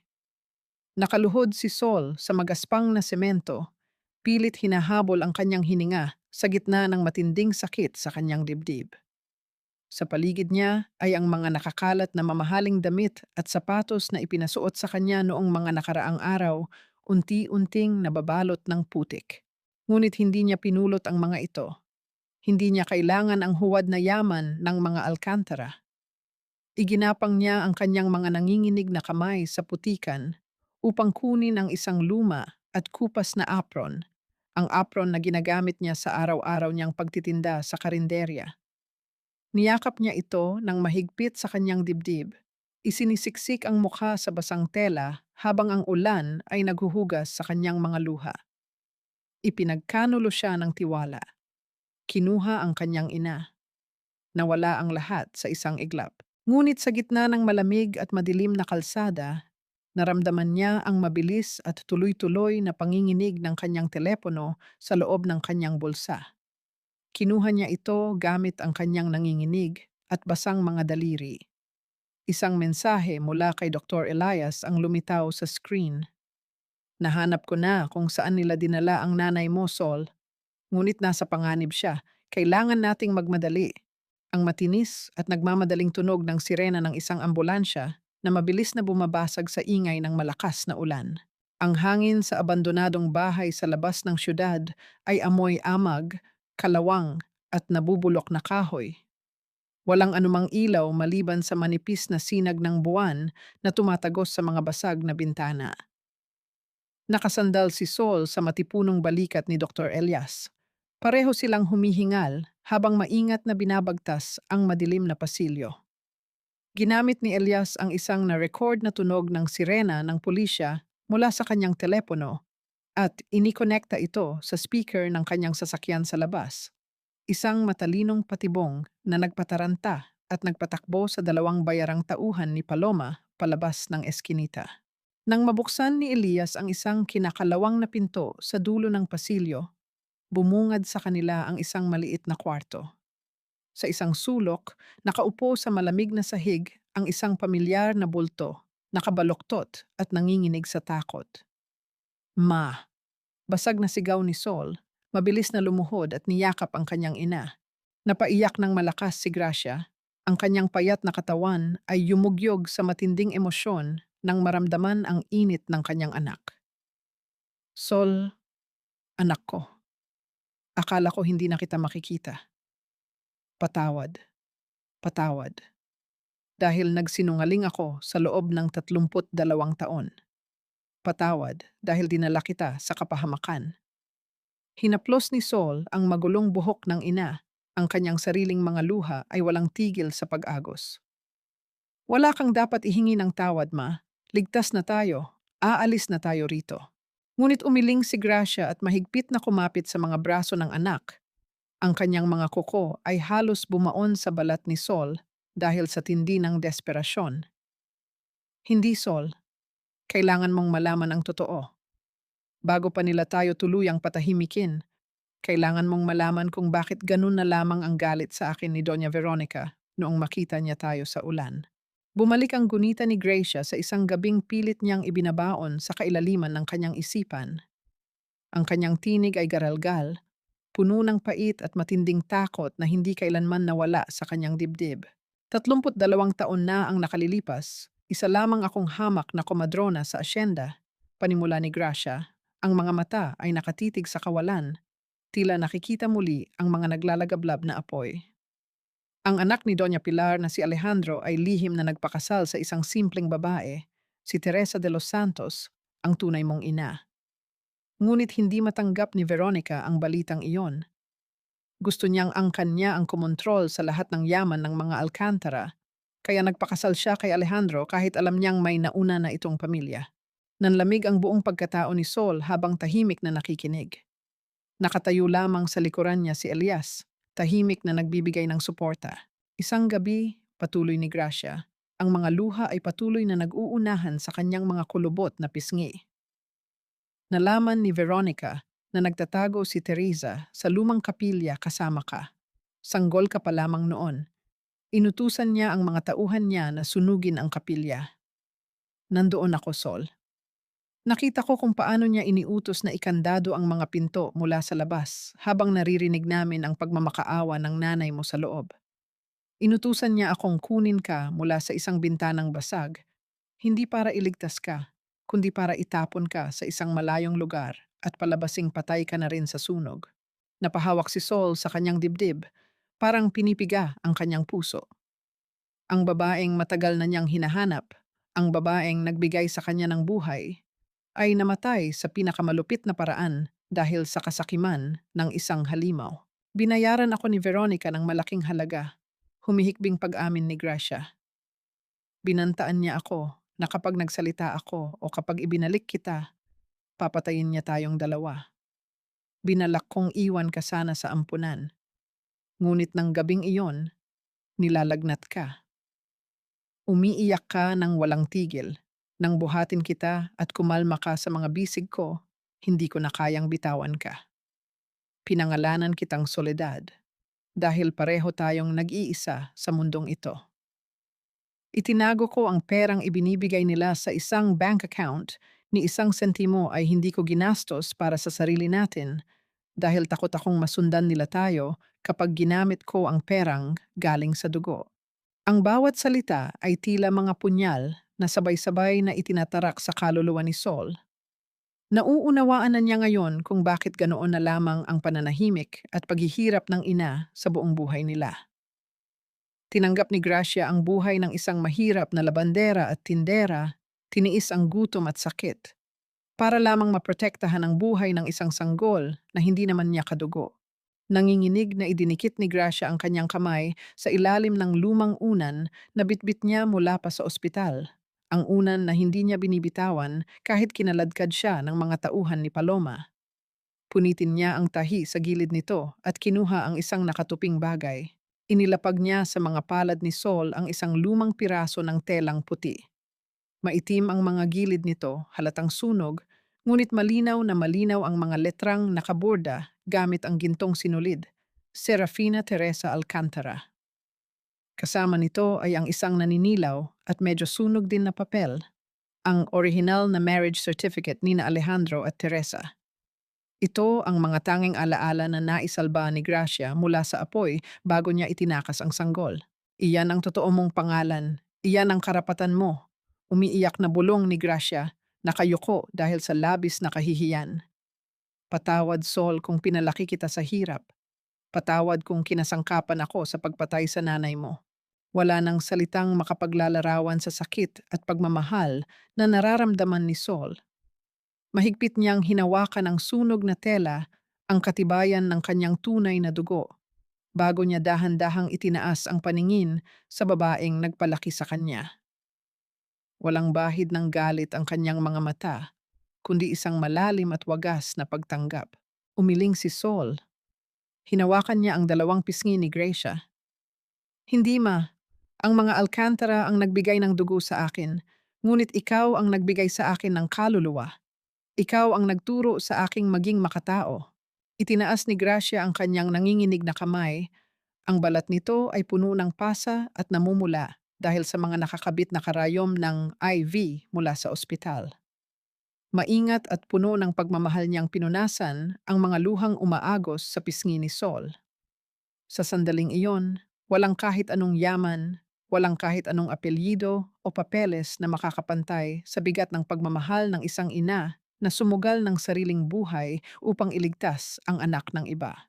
Ikaw ang nanay ko, Gracia de los Santos, mariing wika ni Saul, ibinabaon ang sariling mukha sa mainit na palad ng matanda. Wala nang iba. Subalit sa gitna ng kanilang madamdaming pag-uusap, isang nakakakilabot na katanungan ang pumasok sa isipan ni Saul. Kung siya si Serafina at hawak niya ngayon ang telang pambinyag na sana ay kasama ng kanyang bangkay, sino ang batang nakalibing sa malaking sementeryo ng mga Alcantara? Sino ang iniiyakan ni Leandro at Pilar sa loob ng 32 taon? Bago pa man niya mabigkas ang tanong sa hangin, naramdaman niya ang sunod-sunod at mabilis na panginginig ng kanyang telepono sa loob ng kanyang bulsa. Kinuha niya ito. Isang multimedia message ang pumasok mula sa isang unknown number, ngunit alam niyang si Mateo ang nagpadala nito dahil sa kakaibang simbolo ng bulaklak sa dulo ng text. Binuksan ni Saul ang larawan. Nanlaki ang kanyang mga mata at ang dugo sa kanyang mga ugat ay tila naging yelo. Sa loob ng madilim na sementeryo ng pamilya, iluminado lamang ng mga flashlight ng mga armadong gwardiya, nakatayo si Doña Veronica sa harap ng marmol na puntod ni Serafina. Nakasuot ito ng itim na raincoat at sa kanyang mga kamay ay isang malaking aserong pala. Sa gilid niya ay nakahanda ang mga sako ng semento. Sisirain ng demonyo ang ebidensya bago pa man ito mabunyag. Ang malamig na tunog ng aserong ibinabaon sa matigas na lupa. Bago tuluyang lisanin ang ligtas na taguan, mahigpit na hinawakan ni Saul ang mga kamay ni Dr. Elias. Ang mga mata ng dalaga ay nagliliyab sa isang bagong tuklas na katapangan, wala na ang bakas ng babaeng umiiyak sa ilalim ng ulan. Alagaan mo ang nanay ko, Elias. Huwag mong hahayaang may makalapit sa kanyang iba. Mahinang pakiusap ni Sol, ang boses ay puno ng pagtitiwala. Tumango ang doktor. Hinaplos nito ang pisngi ni Sol gamit ang kanyang mainit na hinlalaki, isang tahimik na pangako ng kaligtasan. Babalik ka, Sol. Hihintayin ka namin dito. Huwag kang gagawa ng hakbang na ikapapahamak mo. Sa ilalim ng makapal na kadiliman ng hating gabi, palihim na naglakad si Sol pabalik sa lupain ng mga Alcantara. Maputik ang masukal na daanan sa likurang bahagi ng mansyon, ngunit hindi niya ininda ang dumi na kumakapit sa kanyang mga binti. Sa dulo ng makipot na daan, malapit sa mga sunog na haligi ng lumang kapilya, nakatayo ang isang nakukubang bulto, si Mateo. Nang makita ng piping hardinero si Sol, mabilis itong lumapit. Kinuha ni Sol mula sa kanyang bulsa ang kinakalawang na susi na ibinigay ng matanda ilang araw na ang nakalilipas. Dinala siya ni Mateo sa likurang bahagi ng altar na hindi tuluyang nilamon ng apoy 32 taon na ang nakaraan. Sa ilalim ng makapal na alikabok at mga tuyong dahon, hinawi ni Mateo ang isang mabigat na tipak ng kahoy upang ilantad ang isang nakatagong pinto sa sahig. Ang kalansing ng lumang susi sa loob ng kinakalawang na kandado ay tila musika ng katarungan na matagal nang ikinulong. Dumaing sa kalumaan ng pinto nang dahan-dahan itong itulak ni Mateo paitaas. Bumaba sila sa isang maliit at madilim na silid sa ilalim ng lupa. Ginamit ni Sol ang mahinang liwanag mula sa kanyang cellphone upang silipin ang paligid. Punong-puno ito ng mga inaamag na kahon at mga lumang papeles. Lumuhod si Sol at maingat na binuksan ang pinakaibabaw na kahon. Bumungad sa kanya ang mga lumang libro ng kwenta, mga opisyal na ledger ng asyenda mula pa noong panahon ng kanyang lolo, si Don Salvador de los Santos. Mabilis na binuklat ni Sol ang mga naninilaw na pahina. Sa bawat numero at linyang kanyang sinusundan, lumilinaw ang isang malaking kasinungalingan. Hindi totoo ang paratang ng pamilya Montenegro na nagnakaw ang kanyang lolo. Ang mga dokumento mismo ang nagsasabing ang pamilya ni Doña Veronica ang naglipat ng milyon-milyong pondo patungo sa kanilang mga pekeng kumpanya at ginamit ang pangalan ni Don Salvador upang pagtakpan ang kanilang pagnanakaw. Pinatay nila ang dangal ng kanyang lolo para nakawin ang asyenda. Nanginig ang mga kamay ni Sol. Inagaw nila ang lahat sa atin, ang pangalan natin, ang lupa natin, ang buhay natin. Bulong niya sa sarili, ang mga luha ng matinding poot ay namumuo sa kanyang mga mata. Ngunit ang pinakamasakit na katotohanan ay hindi nakasulat sa mga papel. Kinalabit ni Mateo ang balikat ni Sol.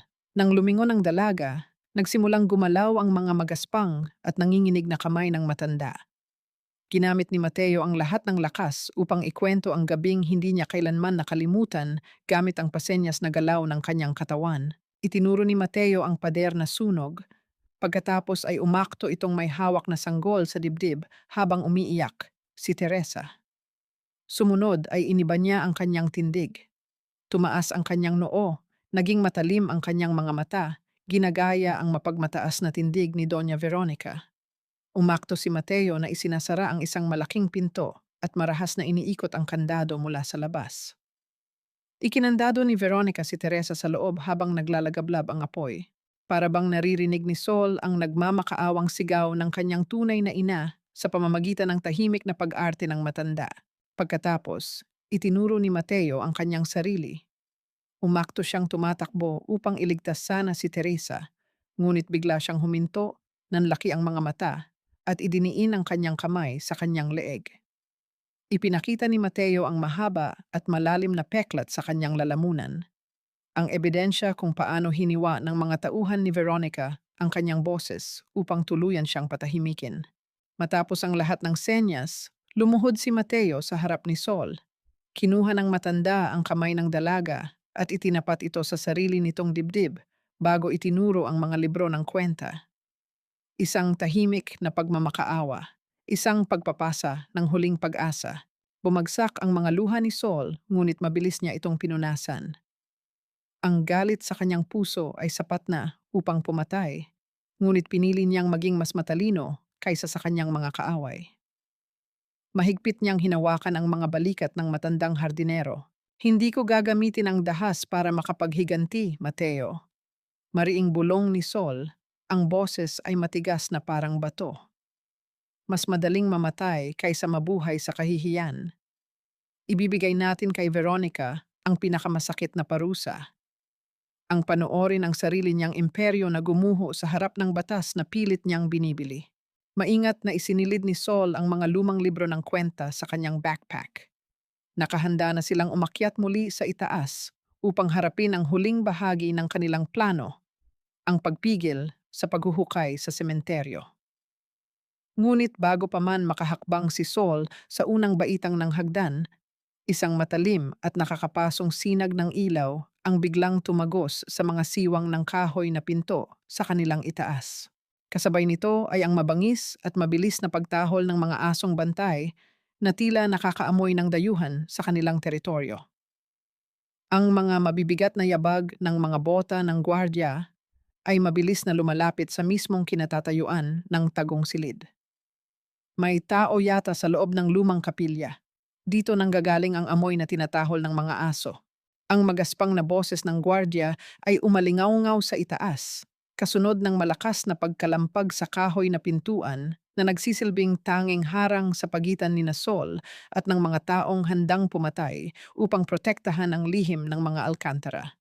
Ang marahas na paghampas ng mga guwardiya sa kahoy na pintuan ay sapat na upang magdulot ng matinding kaba sa sinuman, ngunit sa halip na magtago at lamunin ng takot, huminga ng malalim si Sol. Mariing hinawakan niya ang nanginginig na balikat ni Mateo. Huwag kang matakot, matatag at kalmadong bulong ni Sol sa matanda. Tapos na ang panahon ng pagtatago natin sa dilim. Mabilis na inilabas ni Sol ang kanyang telepono. Sa halip na tumawag ng pulisya na madaling mababayaran ng mga Alcantara, pinindot niya ang pangalan ng isang taong uhaw sa atensyon at may hawak sa atensyon ng publiko. Kumonekta ang isang video call at sa kabilang linya ay lumitaw ang mukha ni Tia Meding na nasa kalagitnaan ng kanyang panggabing livestream. Tia Meding, mabilis at mariing wika ni Sol, ang mukha ay naiilawan ng screen ng telepono. Gusto mo ba ng mas malaking pasabog kaysa sa expired na relief goods? Pumunta ka ngayon din sa sementeryo ng mga Alcantara. I-live mo. May hinuhukay silang sikreto na ikasisira ng buong pamilya nila. Bilisan mo bago nila tuluyang ibaon ang ebidensya. Bago pa man makasagot ang matanda, pinatay ni Sol ang tawag. Lakas loob niyang itinulak pataas ang kahoy na pintuan ng tagong silid. Bumulaga sa kanya ang matatalim na liwanag mula sa mga flashlight ng mga gwardya. Umugong ang mabilis na pag-ungol ng mga asong bantay. Ngunit hindi umurong si Sol. Itinaas niya ang kanyang telepono, ipinapakita ang screen na patuloy na nagre-record. Subukan ninyong hawakan ang matandang ito at bukas na bukas din ay mag-viral ang mga mukha ninyo bilang kasabwat sa pagtatago ng ebidensya ng pagpatay, malamig na banta ni Sol. Napaatras ang mga gwardya, nag-aalangan at nagpapalitan ng tingin. Ginamit ni Sol ang pagkakataong ito upang maglakad ng taas noo patungo sa pribadong sementeryo ng pamilya, hinihila ang nangangatog na si Mateo sa kanyang tabi. Pagdating nila sa sementeryo, nakatayo si Doña Veronica sa ilalim ng ambon. Nakasuot ito ng itim na balabal, ang mga kamay ay mahigpit na nakakapit sa isang aserong pala. Sa kanyang paanan ay ang nakabukas na nicho, ang marmol na lapida na may nakaukit na pangalang Serafina Teresa Alcantara ay basag na at nakatabi sa damuhan. Nang makita ng ginang si Sol, isang malademonyong ngiti ang gumuhit sa mga labi nito. "You are too late, Sol. Wala ka nang mapapatunayan. This tomb will be completely sealed with cement in 10 minutes. At kayong dalawa ng piping, yan ang isusunod kong ibaon kung hindi kayo aalis sa pamamahay ko." Ngunit ang ngiti ni Veronica ay mabilis na napawi nang biglang pumunit sa katahimikan ng gabi ang matinis at sunod-sunod na tunog ng sirena ng mga patrol car. Mula sa malaking gate, mabilis na pumasok ang mga sasakyan ng pulisya na tinawagan pala ni Dr. Elias. At kasunod ng mga pulis, humihingal ngunit nanlilisik ang mga mata sa pananabik, ay si Tia Meding, hawak ang kanyang telepono na kasalukuyang nakalive sa libu-libong manonood. What is the meaning of this? Tili ni Veronica, ang kanyang boses ay nanginginig sa matinding galit, habang pilit tinatakpan ang kanyang mukha mula sa mga kumikislap na ilaw ng camera. This is private property. Wala kayong karapatang manggulo sa himlayan ng apo ko. Have some respect for the dead. Naglakad si Saul papalapit. Ang bawat hakbang ay kalmado ngunit mabigat. Bakit, Doña Veronica? Natatakot ba kayong magising ang patay?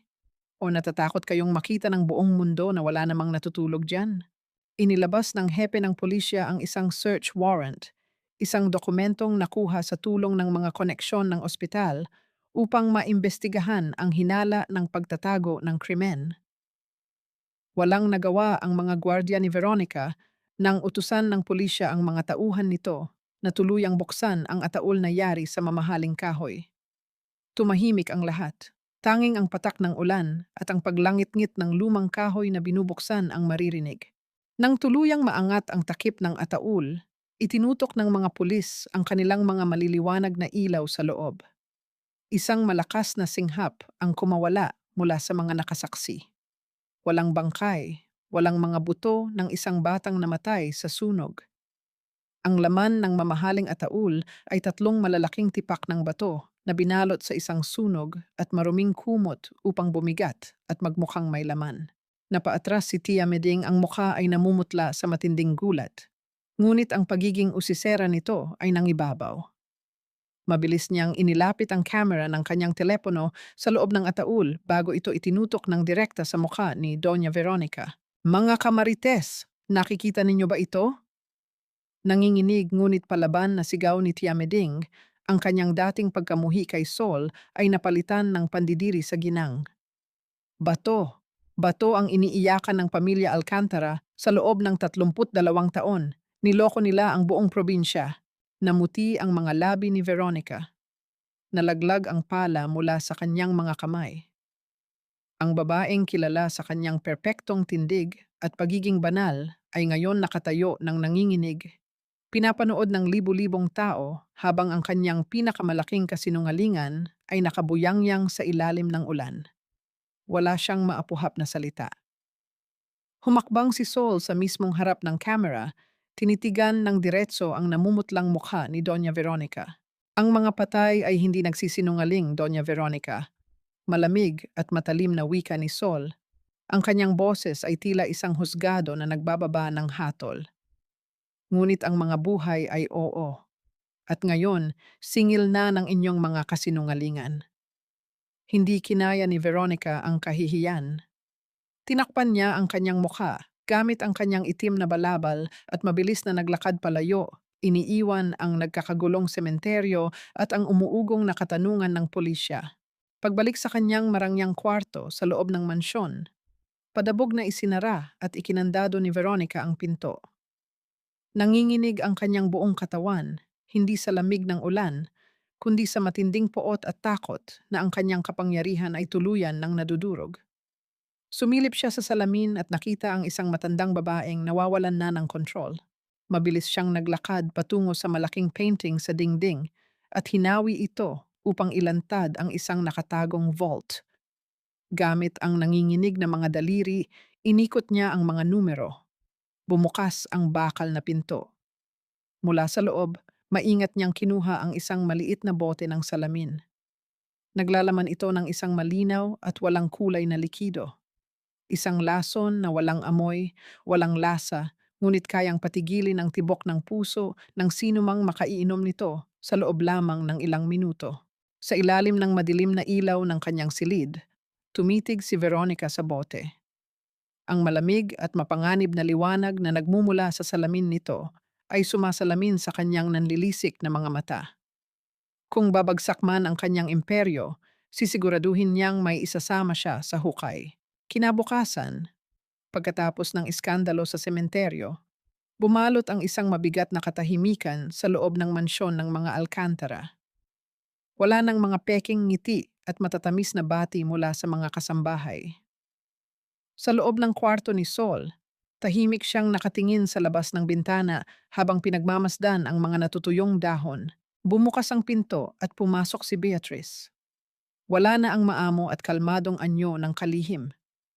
Namumugto ang kanyang mga mata at nanginginig ang kanyang buong katawan.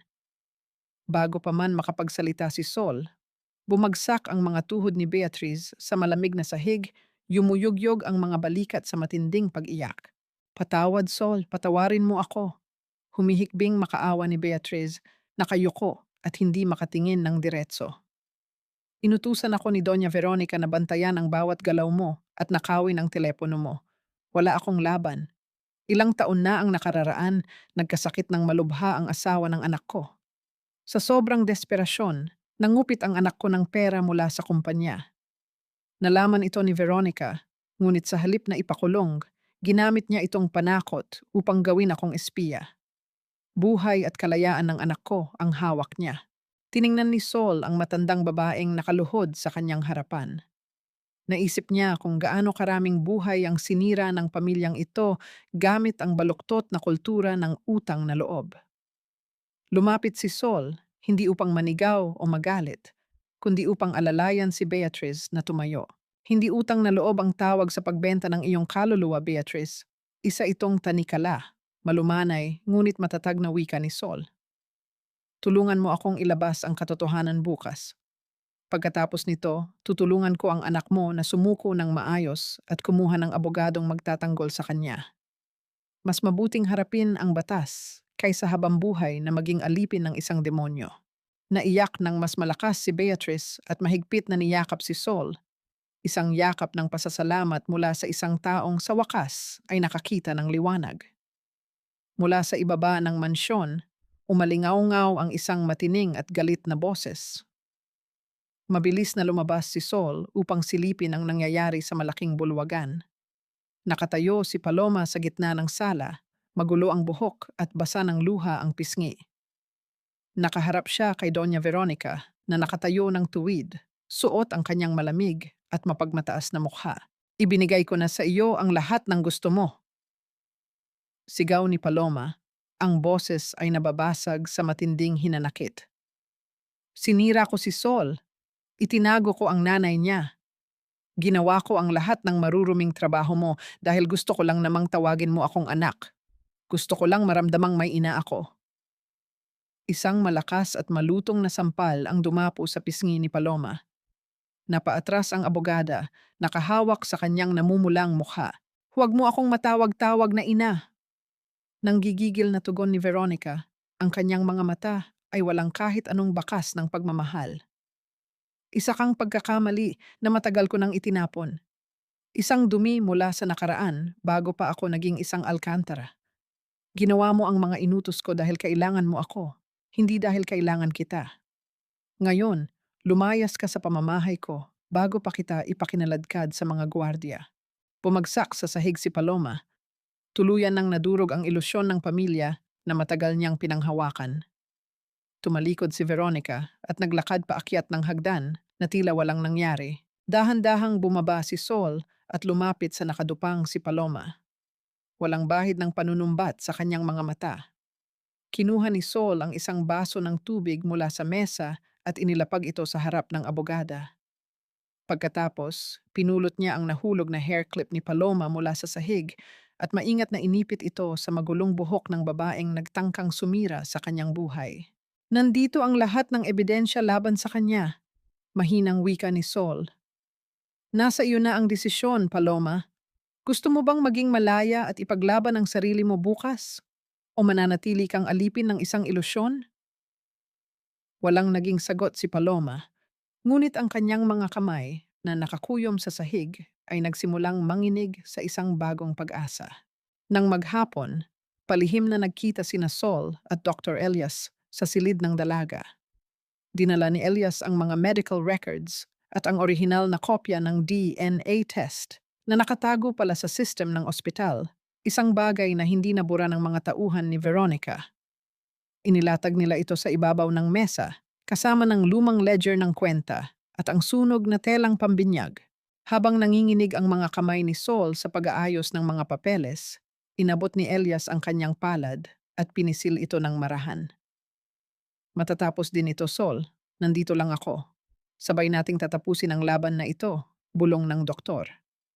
Isang mainit na pakiramdam ang nagpabagal sa tibok ng puso ni Saul, nagbibigay sa kanya ng tapang upang harapin ang kinabukasan.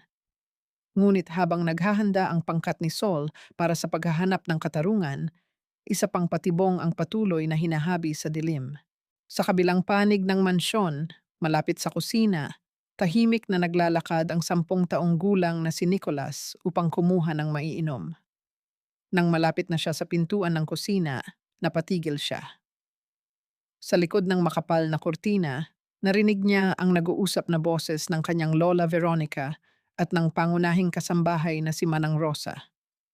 Nagtago si Nicholas at pinigilan ang kanyang paghinga. Bukas na bukas din, sa mismong oras ng pagbabasa ng testamento, ipaghahanda mo ng espesyal na chocolate batterol ang biyenan ko. Malamig na utos ni Veronica. Narinig ng bata ang kalansing ng isang maliit na bote ng salamin na ipinatong sa ibabaw ng mesa. Ilagay mo ang 5 patak nito sa mismong tasa ni Pilar. Siguruhin mong walang makakakita. Kailangan na nating tapusin ang matandang iyon bago pa niya isulat ang pangalan ng Saul na yan sa testamento. Nanlaki ang mga mata ni Nicolas. Nanlamig ang kanyang mga maliliit na paa habang mahigpit na nakahawak sa laylayan ng kanyang pantalon. Ang mga salitang nagdadala ng kamatayan ay patuloy na umalingaw-ngaw sa mga inosenteng tainga ng bata. Sa kalaliman ng gabi, binalot ng nakabibinging katahimikan ang kwarto ni Saul. Nakaupo siya sa gilid ng kama, pinagmamasdan ang mga ebidensyang nakalatag sa kanyang harapan. Biglang naputol ang kanyang pag-iisip nang maramdaman niya ang mabilis at patuloy na pag-ilaw at pag-uga ng kanyang telepono sa ibabaw ng mesa. Sinagot niya ito agad nang makita ang pangalan ng tumatawag. Nicholas? Pabulong na tanong ni Saul, nag-aalala sa 10 oras ng gabi. Mula sa kabilang linya, narinig niya ang pinipigilang paghikbi ng isang bata. Ang boses ni Nicholas ay nanginginig, puno ng matinding takot at kalituhan. Tita Sol, natatakot po ako. Narinig ko si Lola Veronica. May inilagay silang lason sa isang maliit na bote. Ipapainom daw nila kay Lola Pilar bukas sa umaga. Sa paborito niyang chocolate batterol. Nanlamig ang buong katawan ni Sol. Ang mga hinala niya ay naging isang madilim at nakakapanindig balahib na katotohanan. Huminga siya ng malalim, pinipilit ang sariling maging kalmado upang hindi lalong matakot ang bata. Makinig ka sa akin, Nicholas. Malambing, ngunit mariing wika ni Sol. Napakapanganib ng nalaman mo, pero napakatapang mo dahil sinabi mo ito sa akin. I-lock mo ang pinto ng kwarto mo ngayon din. Bukas, huwag kang lalabas at huwag kang kakain o iinom ng kahit ano mula sa kusina. Naiintindihan mo ba? Ako na ang bahala. Ililigtas ko kayo. Nang mamatay ang tawag, tuluyang nanginig ang mga kamay ni Saul. Napahawak siya sa kanyang dibdib na tila kinakapos ng hininga. Ang labanang ito ay hindi na lamang tungkol sa yaman o pangalan. Isa na itong malagim na patayan. Bago pa man siya tuluyang lamunin ng takot, bumukas ang pinto at pumasok si Dr. Elias. Nakita agad ng doktor ang pamumutla at panginginig ng dalaga. Walang inaksayang oras si Elias. Lumapit siya mula sa likuran ni Saul at mahigpit na ibinalot ang kanyang malalaki at maiinit na braso sa nanginginig na katawan ng dalaga. Ipinatong ni Elias ang kanyang baba sa balikat ni Saul, hinahayaan ang init ng kanyang presensya na maging kalasag laban sa takot na bumabalot dito. Matatapos din ito, Saul, nandito lang ako. Hindi ko hahayaang may masaktan bukas. Malalim at nagbibigay buhay na bulong ni Elias. Ang kanyang paghinga ay humahaplos sa leeg ng dalaga. Ipinikit ni Saul ang kanyang mga mata at ipinatong ang sariling mga kamay sa ibabaw ng mga braso ng doktor na nakayakap sa kanya. Nakahanap siya ng lakas sa piling ng lalaking ito. Kailangan nating iparating ito sa mga pulis. Maglalagay tayo ng mga camera sa dining hall. Kailangan nating mahuli si Veronica sa mismong akto ng kanyang kasamaan. Habang abala sina Saul at Elias sa paglatag ng bitag, isang tahimik na digmaan din ang nagaganap sa loob ng silid-aklatan ng mansyon. Nakatayo si Leandro sa harap ng kanyang mahogany na mesa. Ang mga mata ay nanlilisik, ngunit may pinipigilang luha habang binabasa ang mga dokumentong palihim na inilagay ni Beatrice sa kanyang drawer. Hindi ito mga simpleng papeles ng kumpanya. Ito ay mga bank statement ng panunuhol sa mga huwes, bayad sa mga bayarang goons na nang-agaw ng lupa ng mga magsasaka. At higit sa lahat, ang ulat tungkol sa Peking Ospital kung saan pinalabas na namatay ang batang si Serafina. Bumagsak si Leandro sa kanyang upuan, hawak ang kanyang nananakit na ulo. Ang kanyang ina, ang babaeng nagturo sa kanya tungkol sa karangalan at kalinisan ng pangalan ng mga Alcantara, ay isa palang walang pusong halimaw na nakatungtong sa bangkay ng mga inosente. Tumingin si Leandro sa isang nakamarkong litrato ni Nicolas sa kanyang mesa. Kung patuloy siyang magbubulag-bulagan upang protektahan ang kanyang ina, ipapasa niya ang isinumpang dugong ito sa kanyang nag-iisang anak. Isang masakit na desisyon ang unti-unting nabubuo sa kanyang isipan. Sa mga oras ding iyon, sa loob ng pinakamagarang kwarto ng mansyon, lumuluhod si Doña Veronica sa harap ng isang malaking altar ng Birheng Maria. Suot ang isang itim na roba, mahigpit na hinahawakan ng ginang ang isang mamahaling rosaryo na gawa sa perlas. Panginoon, patawarin mo ako sa mga hakbang na kailangan kong gawin. Bulong ni Veronica, ang kanyang boses ay umaaling-aungaw sa katahimikan, puno ng nakaririmarim na pagbabalat kayo. Ginagawa ko ang lahat ng ito para sa pamilya, para protektahan ang aming pangalan at ang kinabukasan ni Leandro. Bigyan niyo po ako ng lakas upang linisin ang aming pamamahay mula sa mga basurang nais magnakaw ng aming yaman. Tumitig siya sa maamong mukha ng estatwa. Walang kahit anong pagsisisi sa kanyang mga mata. Sa kanyang baluktot na isipan, siya ang biktima na napilitang pumatay, at ang langit ay palaging papanig sa mga taong may kapangyarihan. Sumapit ang umaga, ang ikapitong araw ng kasunduan, nabalot ang malaking bulwagan ng isang mabigat at nakakasakal na tensyon. Dumating ang mga abogado ng kumpanya, ang pari ng parokya, at ilang miyembro ng lupon ng mga direktor. Tahimik na naupo si Leandro. Ang kanyang mukha ay walang emosyon, habang si Sol ay nakatayo sa isang gilid, matalas ang paningin at naghihintay sa takdang oras. Bumukas ang malalaking pintuan. Itinulak ng isang nurse ang wheelchair ni Doña Pilar, papasok sa bulwagan. Ang matanda ay mukhang mahinang-mahina, ang kanyang balat ay kasing putla ng papel, ngunit ang kanyang mga mata ay nanatiling matalas. Sumunod sa kanya si Doña Veronica, nakasuot ng eleganteng puting damit, nakangiti na tila walang bahid ng anumang kasalanan.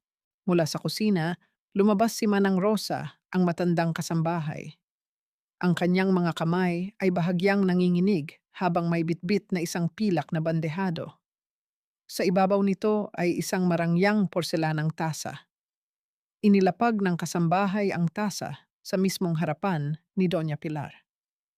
Ang maitim at malapot na likido sa loob nito ay umuusok, umaagos ang mayamang amoy ng pinakuluang kakao sa buong bulwagan.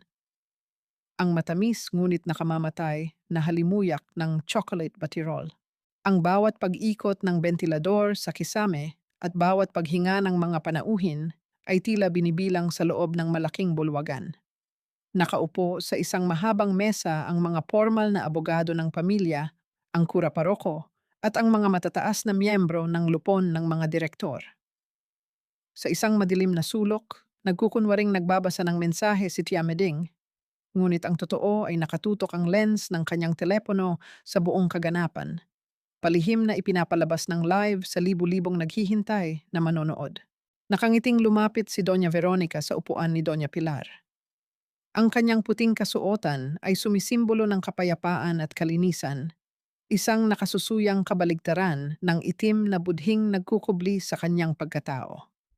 Dahan-dahan niyang kinuha ang porselanang tasa mula sa pilak na bandehado at maingat na inilapit ito sa matanda. Bago natin simulan ang pagbabasa ng testamento, inumin niyo muna ang paborito ninyong chocolate batirol, Mama. Malambing na alok ni Veronica, ang kanyang tinig ay umaapaw sa pekeng pag-aalala at pagmamahal. Pampalakas ng inyong katawan at isipan para sa mahalagang araw na ito. Tiningnan ni Doña Pilar ang umuusok na tsokolate. Inangat niya ang kanyang nanginginig at nanghihinang kamay upang abutin ang gilid ng tasa. Ngunit bago pa man dumampi ang porselana sa mga namumutlang labi ng matanda, isang mabilis at marahas na galaw ang bumasag sa eksena. Sumugod si Saul mula sa kanyang kinatatayuan at buong lakas na hinawi ang kamay ni Veronica. Ang porselanang tasa ay lumipad at bumagsak sa matigas na sahig. Nagkadurog-durog ang mamahaling material nito, habang ang maitim at malapot na tsokolate ay mabilis na kumalat at sumipsip sa maputing alpombra. Ang halimuyak ng matamis na kakao ay biglang nag-iwan ng mapait at nakakalasong amoy sa hangin. Nanlaki ang mga mata ng lahat ng dumalo. Nagsitayuan ang mga abogado mula sa kanilang mga inuupuan dahil sa matinding gulat. "Sira na ba ang ulo mo?" Tili ni Veronica. Ang kanyang mukha ay namula sa matinding galit habang dinuduro ang dalaga. Tuluyan nang nawala ang maamong maskara ng ginang, pinalitan ng anyo ng isang nahuling halimaw. "Gusto mong sirain ang huling okasyon ng biyenan ko dahil alam mong wala kang makukuha? Isa kang baliw, mga gwardya. Palabasin ninyo ang babaeng ito, ngayon din." Dalawang malalaking gwardya ang mabilis na humakbang patungo kay Saul upang dakpin siya ng marahas. Ngunit bago pa sila makalapit, itinaas ni Doña Pilar ang kanyang payat at kulubot na kamay. Isang simpleng kumpas, ngunit nagpatigil sa lahat ng kumilos. Tiningnan ng matandang matriarka si Saul, hindi ng galit, kundi ng isang malalim at buong-buong pagtitiwala. Marahas na iwinaglit ni Pilar ang kamay ni Veronica na nakahawak sa kanyang silya, pinipiling manatiling ligtas sa presensya ng dalagang nagligtas sa kanya. Hindi nagpadala si Saul sa sigaw at pananakot. Tinitigan niya ng tuwid ang nanlilisik na mga mata ni Veronica. Kalmado siyang naglakad patungo sa mesa, kinuha ang pilak na pitsel ng tsokolate at nagbuhos ng bagong likido sa isa pang malinis na tasa. Inilahad ni Saul ang umuusok na tasa sa mismong harapan ni Veronica. "Kung ganoon ay nagkakamali ako ng hinala, Doña Veronica." Malamig na wika ni Saul, ang kanyang boses ay tila yelong tumutusok sa balat. "Kung walang laso ng tsokolating iyan, inumin mo. Papatunayan mo sa aming lahat, lalo na sa mga abogadong naririto at sa libu-libong nanonood kay Tia Meding ngayon na mali ako at malinis ang iyong intensyon." Tila huminto ang pag-ikot ng mundo ni Veronica. Ang kanyang mga mata ay nanlaki habang nakatitig sa itim na likido sa loob ng tasa. Nagsimulang manginig ang kanyang mga daliri. Unti-unting namuo ang malamig na pawis sa kanyang noo, pinupunasan ang kanyang perpektong kolorete.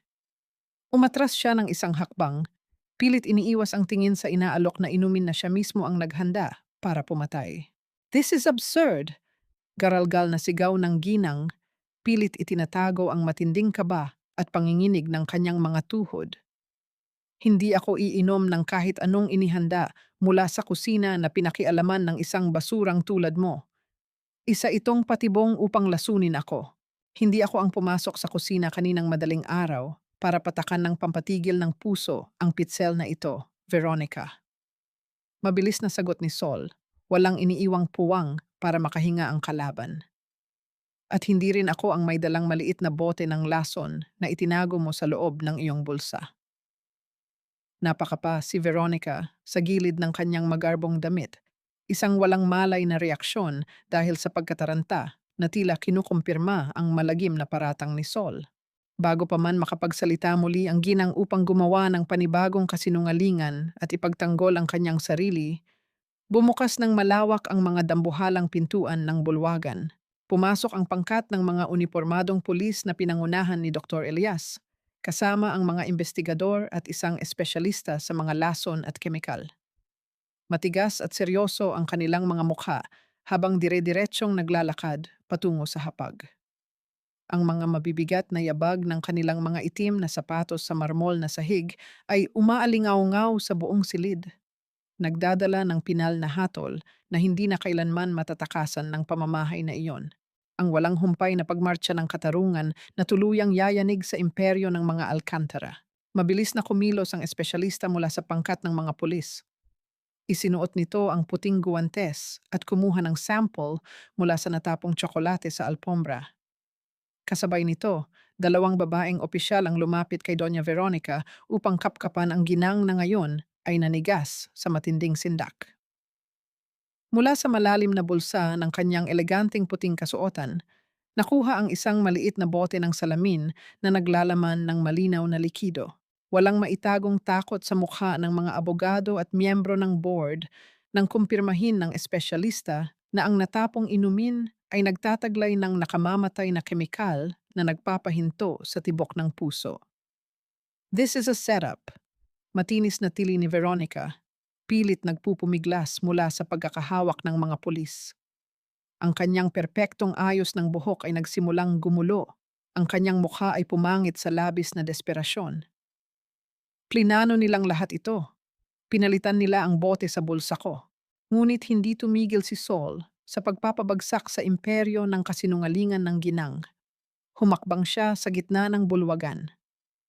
Hindi lang pagtatangkang pumatay ngayong umaga ang kasalanan mo, Veronica, mariing deklarasyon ni Saul. Lumingon siya sa pintuan. Bumukas muli ang malaking pinto. Pumasok si Gracia, inaalalayan ni Dr. Elias, bitbit ang sunog na telang pambinyag at ang lumang marriage certificate. Sa kabilang gilid ay lumabas si Mateo mula sa likuran ng mga panauhin, hawak ang orihinal na ledger ni Don Salvador.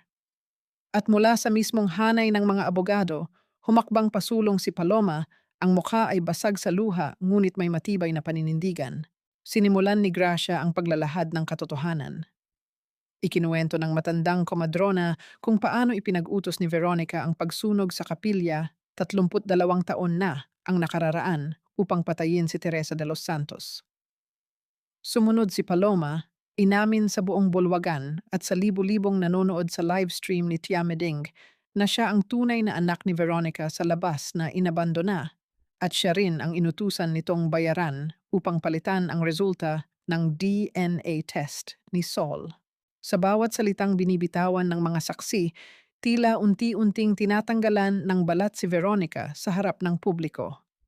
Wala na siyang mataguan, wala na siyang mababalingan. Sa matinding kawalan ng pag-asa, lumingon si Veronica sa kanyang nag-iisang anak. Hinawakan niya ng mahigpit ang braso ni Leandro. Ang kanyang mga kuko ay bumaon sa tela ng Amerikana nito. Leandro, anak, magsalita ka. Pagmamakaawa ng ginang, ginagamit ang huling alas ng pagiging isang ina upang baluktutin ang katotohanan. Gawin mo ang tungkulin mo. Protektahan mo ako.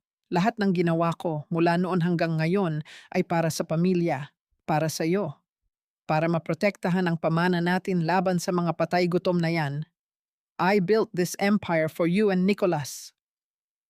Tiningnan ni Leandro ang kamay ng kanyang ina na nakakapit sa kanyang braso. Dahan-dahan, marahas niya itong iwinaglit.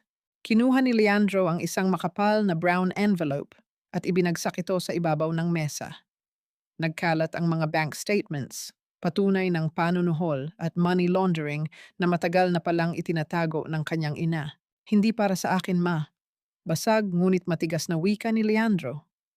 Ang kanyang mga mata ay nag-uumapaw sa pinaghalong galit at matinding kalungkutan. Lahat ng ito ay para sa sarili mong kasakiman.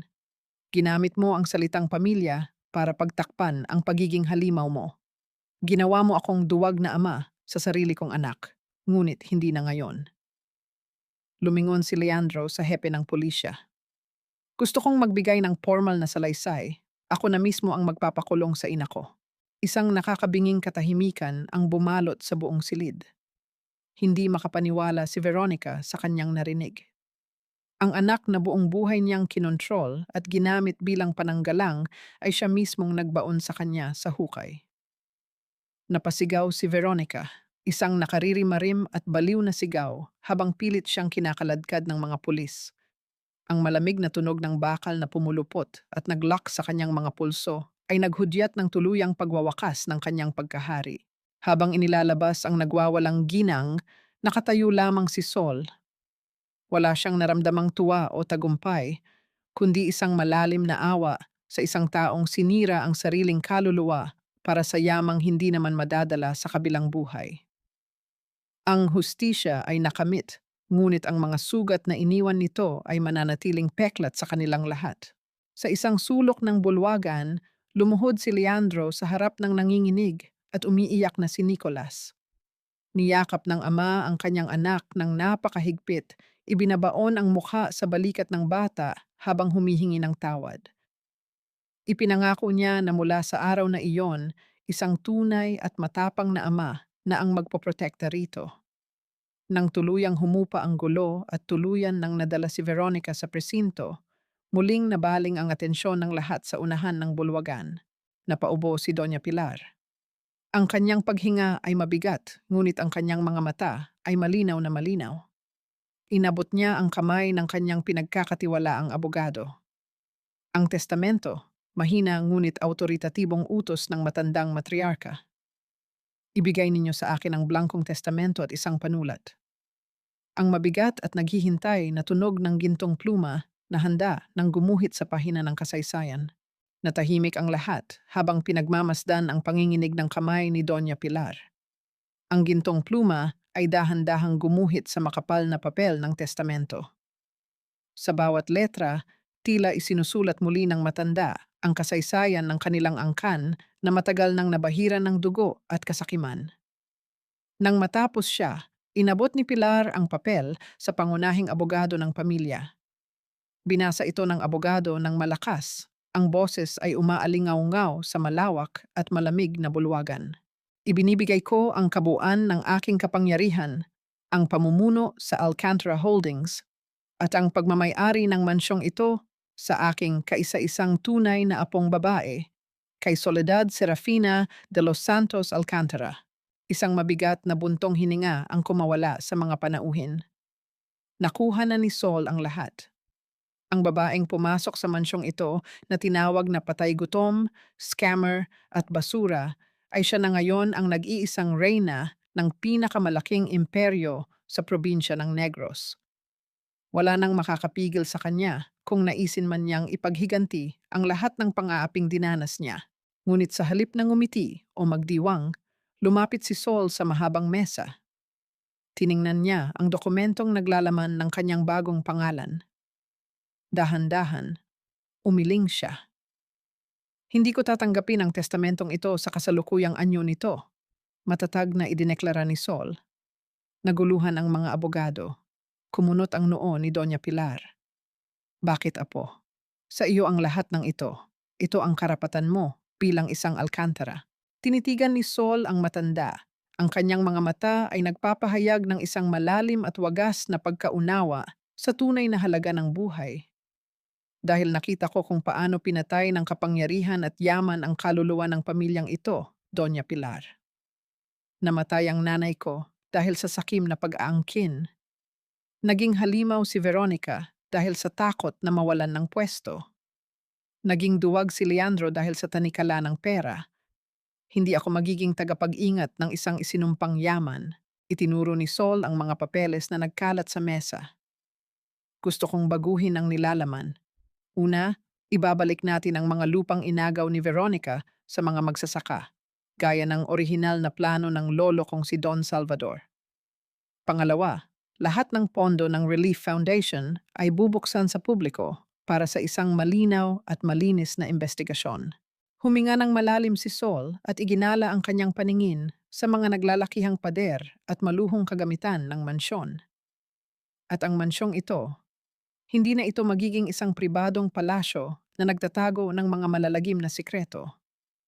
Gagawin natin itong isang pampublikong sentro at kanlungan para sa mga kababaihang biktima ng pang-aabuso at isang malaking komunidad na kusina para sa mga nawalan ng tahanan tuwing may bagyo. Titira ako sa isang maliit na bahay kasama ang nanay kong si Gracia at kukuha lamang ako ng sapat na bahagi upang masuportahan ang aming simpleng pamumuhay. Nabigla ang mga miyembro ng board. Isang malaking kabaliwan sa paningin ng mga negosyante ang ipamigay ang bilyon-bilyong halaga ng yaman. Bakit mo itinatapon ang lahat ng ito, Sol? Tanong ni Pilar. Ang boses ay nanginginig sa matinding emosyon. Lumapit si Sol, lumuhod sa harap ng wheelchair ng matanda, at marahang hinawakan ang mga kulubot nitong kamay. Dahil hindi ko gustong manalo sa pamamagitan ng pagiging katulad ninyo. Ang yamang hindi ibinabahagi ay isang sumpa, Doña Pilar. Gusto kong buksan ang mga pinto na ginamit ninyong pang-ipit sa mga taong walang laban. Pumatak ang isang mainit na luha mula sa mga mata ng matandang matriarka. Sa loob ng 32 taon, hinanap niya ang kanyang apo sa pamamagitan ng dugo at pangalan. Ngunit sa araw na ito, natagpuan niya ang tunay na tagapagmana sa pamamagitan ng isang ginintuang puso na handang magpatawad at magpalaya. Ngumiti si Doña Pilar, isang ngiti ng purong kapayapaan na ngayon lamang sumilay sa kanyang mga labi at muling pinirmahan ang binagong testamento. Ang 7 araw ng pagsubok ay nagtapos hindi sa paghihiganti, kundi sa isang malalim na paglilinis ng kanilang angkan. Pagbalik ni Saul sa kanyang marangyang kwarto, hindi na siya nag-aksaya ng panahon. Hinubad niya ang mabigat, masikip, at mamahaling puting bestida na ipinasuot sa kanya bilang isang prinsesa ng mga Alcantara. Hinayaan niya itong bumagsak sa sahig. Mula sa kanyang lumang bag, kinuha niya ang kanyang kupas, manipis, at paboritong apron na ginagamit niya araw-araw sa pagluluto sa karinderya. Nang isuot niya ito at itali sa kanyang likuran, isang malalim na buntong hininga ng kaluwagan ang kumawala sa kanyang dibdib. Nakaharap sa salamin, nakita niya muli ang kanyang sarili. Hindi si Serafina na tagapagmana ng bilyones, kundi si Sol, ang anak ni Gracia na may busilak na puso, ligtas, malaya. Isang linggo ang lumipas mula nang sumabog ang pinakamalaking iskandalo sa Negros. Ang langit ay naging maaliwalas at ang hangin ay nagdala ng bagong simula. Sa labas ng mataas na gate ng mansyon, hindi na mga armadong gwardya ang nakabantay.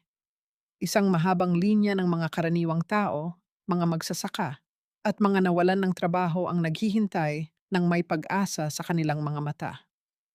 Sa loob ng ilang dekada, ang gate na ito ay nagsilbing simbolo ng pang-aapi at paghahati ng mayaman at mahirap. Ngunit sa araw na iyon, may gumalaw sa matigas na bakal. Ang mabigat na paglangit-ngit ng mga kalawanging bisagra habang pilit itong itinutulak ng bukas ay umalingaw-ngaw sa buong kalsada, sumasalubong sa masaganang liwanag ng araw na tuluyang pumasok sa madilim na bakuran ng mga Alcantara. Isang taon matapos ang unos na yumanig sa lalawigan ng Negros, isang payapa at maaliwalas na hapon ang bumalot sa isang simpleng bahay na nakaharap sa malawak na taniman ng tubo. Sa beranda ng bahay, nakaupo si Gracia sa isang tumba-tumba. Ang kanyang pisngi ay may malusog na kulay, malayo sa maputla at naghihingalong anyo niya noon sa ospital. Matagumpay ang kanyang kidney transplant at sa wakas ay nagagawa na niyang huminga ng malalim ng walang anumang kirot. Sa di kalayuan, abala sa pagdidilig ng mga halamang namumulaklak si Mateo. Matapos ang mahabang serye ng operasyon at therapy para sa kanyang lalamunan, kaya na nitong bumigkas ng mga maiikling salita. Hindi na siya ang piping hardinero na inalipin ng takot. Siya na ngayon ay isang malayang tao na natutong ngumiti habang hinahaplos ang mga talulot ng rosas na kanyang itinanim. Habang pinagmamasdan sila ni Saul mula sa pintuan, isang malalim na kapayapaan ang bumalot sa kanyang puso. Nahanap na nila ang katahimikan na matagal ipinagkait sa kanila ng tadhana. Madalas na itanong ng mga tao kay Saul kung napatawad na ba niya ang mga Alcantara. Para kay Saul, ang pagpapatawad ay hindi isang pambura na mag-aalis ng mga peklat ng kahapon. Hindi niya kailanman mapapatawad si Doña Veronica. Ang ginang ay patuloy na nabubulok sa loob ng malamig na selda, nag-iisa at biktima ng sariling pagmamataas. Pilit inuutusan ang mga rehas na hindi sumusunod sa kanyang kayamanan. Hahayaan ni Saul ang Diyos at ang batas na sumingil sa natitirang utang nito. Ngunit nagpatawad siya sa mga taong piniling magbago. Si Leandro ay tinalikuran ang marangyang buhay sa syudad. Nagtatrabaho ito ngayon kasama ng mga magsasaka upang unti-unting bayaran ang mga ninakaw ng kanyang ina, habang tinuturuan ang batang si Nicholas na ang tunay na karangalan ay nagmumula sa malinis na pawis. Si Paloma ay hindi na ang mapait na abogadang naghahanap ng pagkilala mula sa isang inang walang puso. Ginamit niya ang kanyang lisensya upang pamunuan ang legal na pangkat ng mansyon, Ipinagtatanggol ang mga kababaihang biktima ng pang-aabuso na ngayon ay nakahanap ng kanlungan sa dating palasyo ng mga Alcantara. Sa pag-iisip ni Sol, nagsimulang bumagsak ang banayad na ambon. Ang malamig na ihip ng hangin ay nagdala ng amoy ng basang lupa, isang pamilyar na halimuyak na nagpapahiwatig ng pag-asa at bagong buhay. Naramdaman niya ang mga pamilyar na yabag na umaakyat sa hagdan ng beranda. Lumingon si Sol at natagpuan ang nakangiting mukha ni Dr. Elias. Wala itong dalang mamahaling bulaklak o anumang marangyang regalo, kundi dalawang umuusok na tasa ng kape na nagpapainit sa malamig na hapon. Lumapit si Elias at inabot ang isang tasa kay Sol. Sa pagtanggap ng dalaga, dahan-dahang isiniksik ng doktor ang kanyang malalaki at maiinit na daliri sa mga puwang ng mga daliri ni Sol. Mahigpit siyang humawak, hindi upang pagbawalan ng dalaga, kundi upang iparamdam na may kasama ito sa bawat paghakbang. Ipinikit ni Sol ang kanyang mga mata at isinandal ang kanyang ulo sa matipunong balikat ni Elias. Ipinatong naman ni Elias ang kanyang baba sa tuktok ng buhok ng dalaga. Wala silang binigkas na salita. Sa gitna ng tahimik na pagbuhos ng ulan, ang init ng kanilang pagyakap at ang mabilis ngunit kalmadong pagtibok ng kanilang mga puso ay sapat na upang magsabing tapos na ang digmaan at nandito na sila sa wakas sa kanilang ligtas na tahanan. Kinabukasan, naging abala ang bakuran ng mansyon ng mga Alcantara. Wala na ang malamig na katahimikan at mga seryosong mukha ng mga gwardya. Ang buong paligid ay napuno ng tawanan, kwentuhan, at ang ingay ng mga kaldero. Sa gitna ng mahabang mesa, nakatayo si Sol. Suot niya ang kanyang paboritong kupas na apron, masayang naghahalo ng isang napakalaking palayok ng arroz caldo. Ang masaganang amoy ng piniritong bawang, luya, at mainit na sabaw ay humahalimuyak sa hangin, pumapalit sa amoy ng lumang pabango at kasakiman na dating nanahan sa lugar na iyon. Isa-isa niyang inabutan ng umuusok na mangkok ang mga batang nagtatakbuhan, ang mga pamilyang nawalan ng tirahan, at ang mga magsasakang pagod mula sa bukid. Habang pinagmamasdan niya ang masayang kaganapan, naalala ni Sol ang pinakamahalagang aral na itinuro sa kanya ng buong paglalakbay na ito. Ang pamilya ay hindi nasusukat sa apelyidong nakasulat sa isang papel o sa dugong nananalaytay sa ugat. Ang tunay na pamilya ay nabubuo sa pamamagitan ng sakripisyo, wagas na pag-ibig, at pagpili na manatili sa tabi ng isa't isa kahit gaano kabigat ang unos. Tumingin siya sa malaking gate ng mansyon. Ang lumang karatula na yari sa tanso na may nakaukit na para lamang sa mga imbitadong panauhin ay tinanggal na at itinapon sa basurahan. Sa halip, isang bagong karatula na gawa sa simpleng kahoy ang nakasabit sa haligi, nagdadala ng mensaheng habambuhay na magbabago sa kasaysayan ng kanilang angkan. Walang isasarang pintuan, walang kailangang magmakaawa bago makakain. Ang tunay na yaman ay hindi ang pagpapatayo ng matataas na pader upang magtago, kundi ang kakayahang buksan ng malawak ang mga pintuan upang magbahagi ng pag-ibig sa mga taong higit na nangangailangan.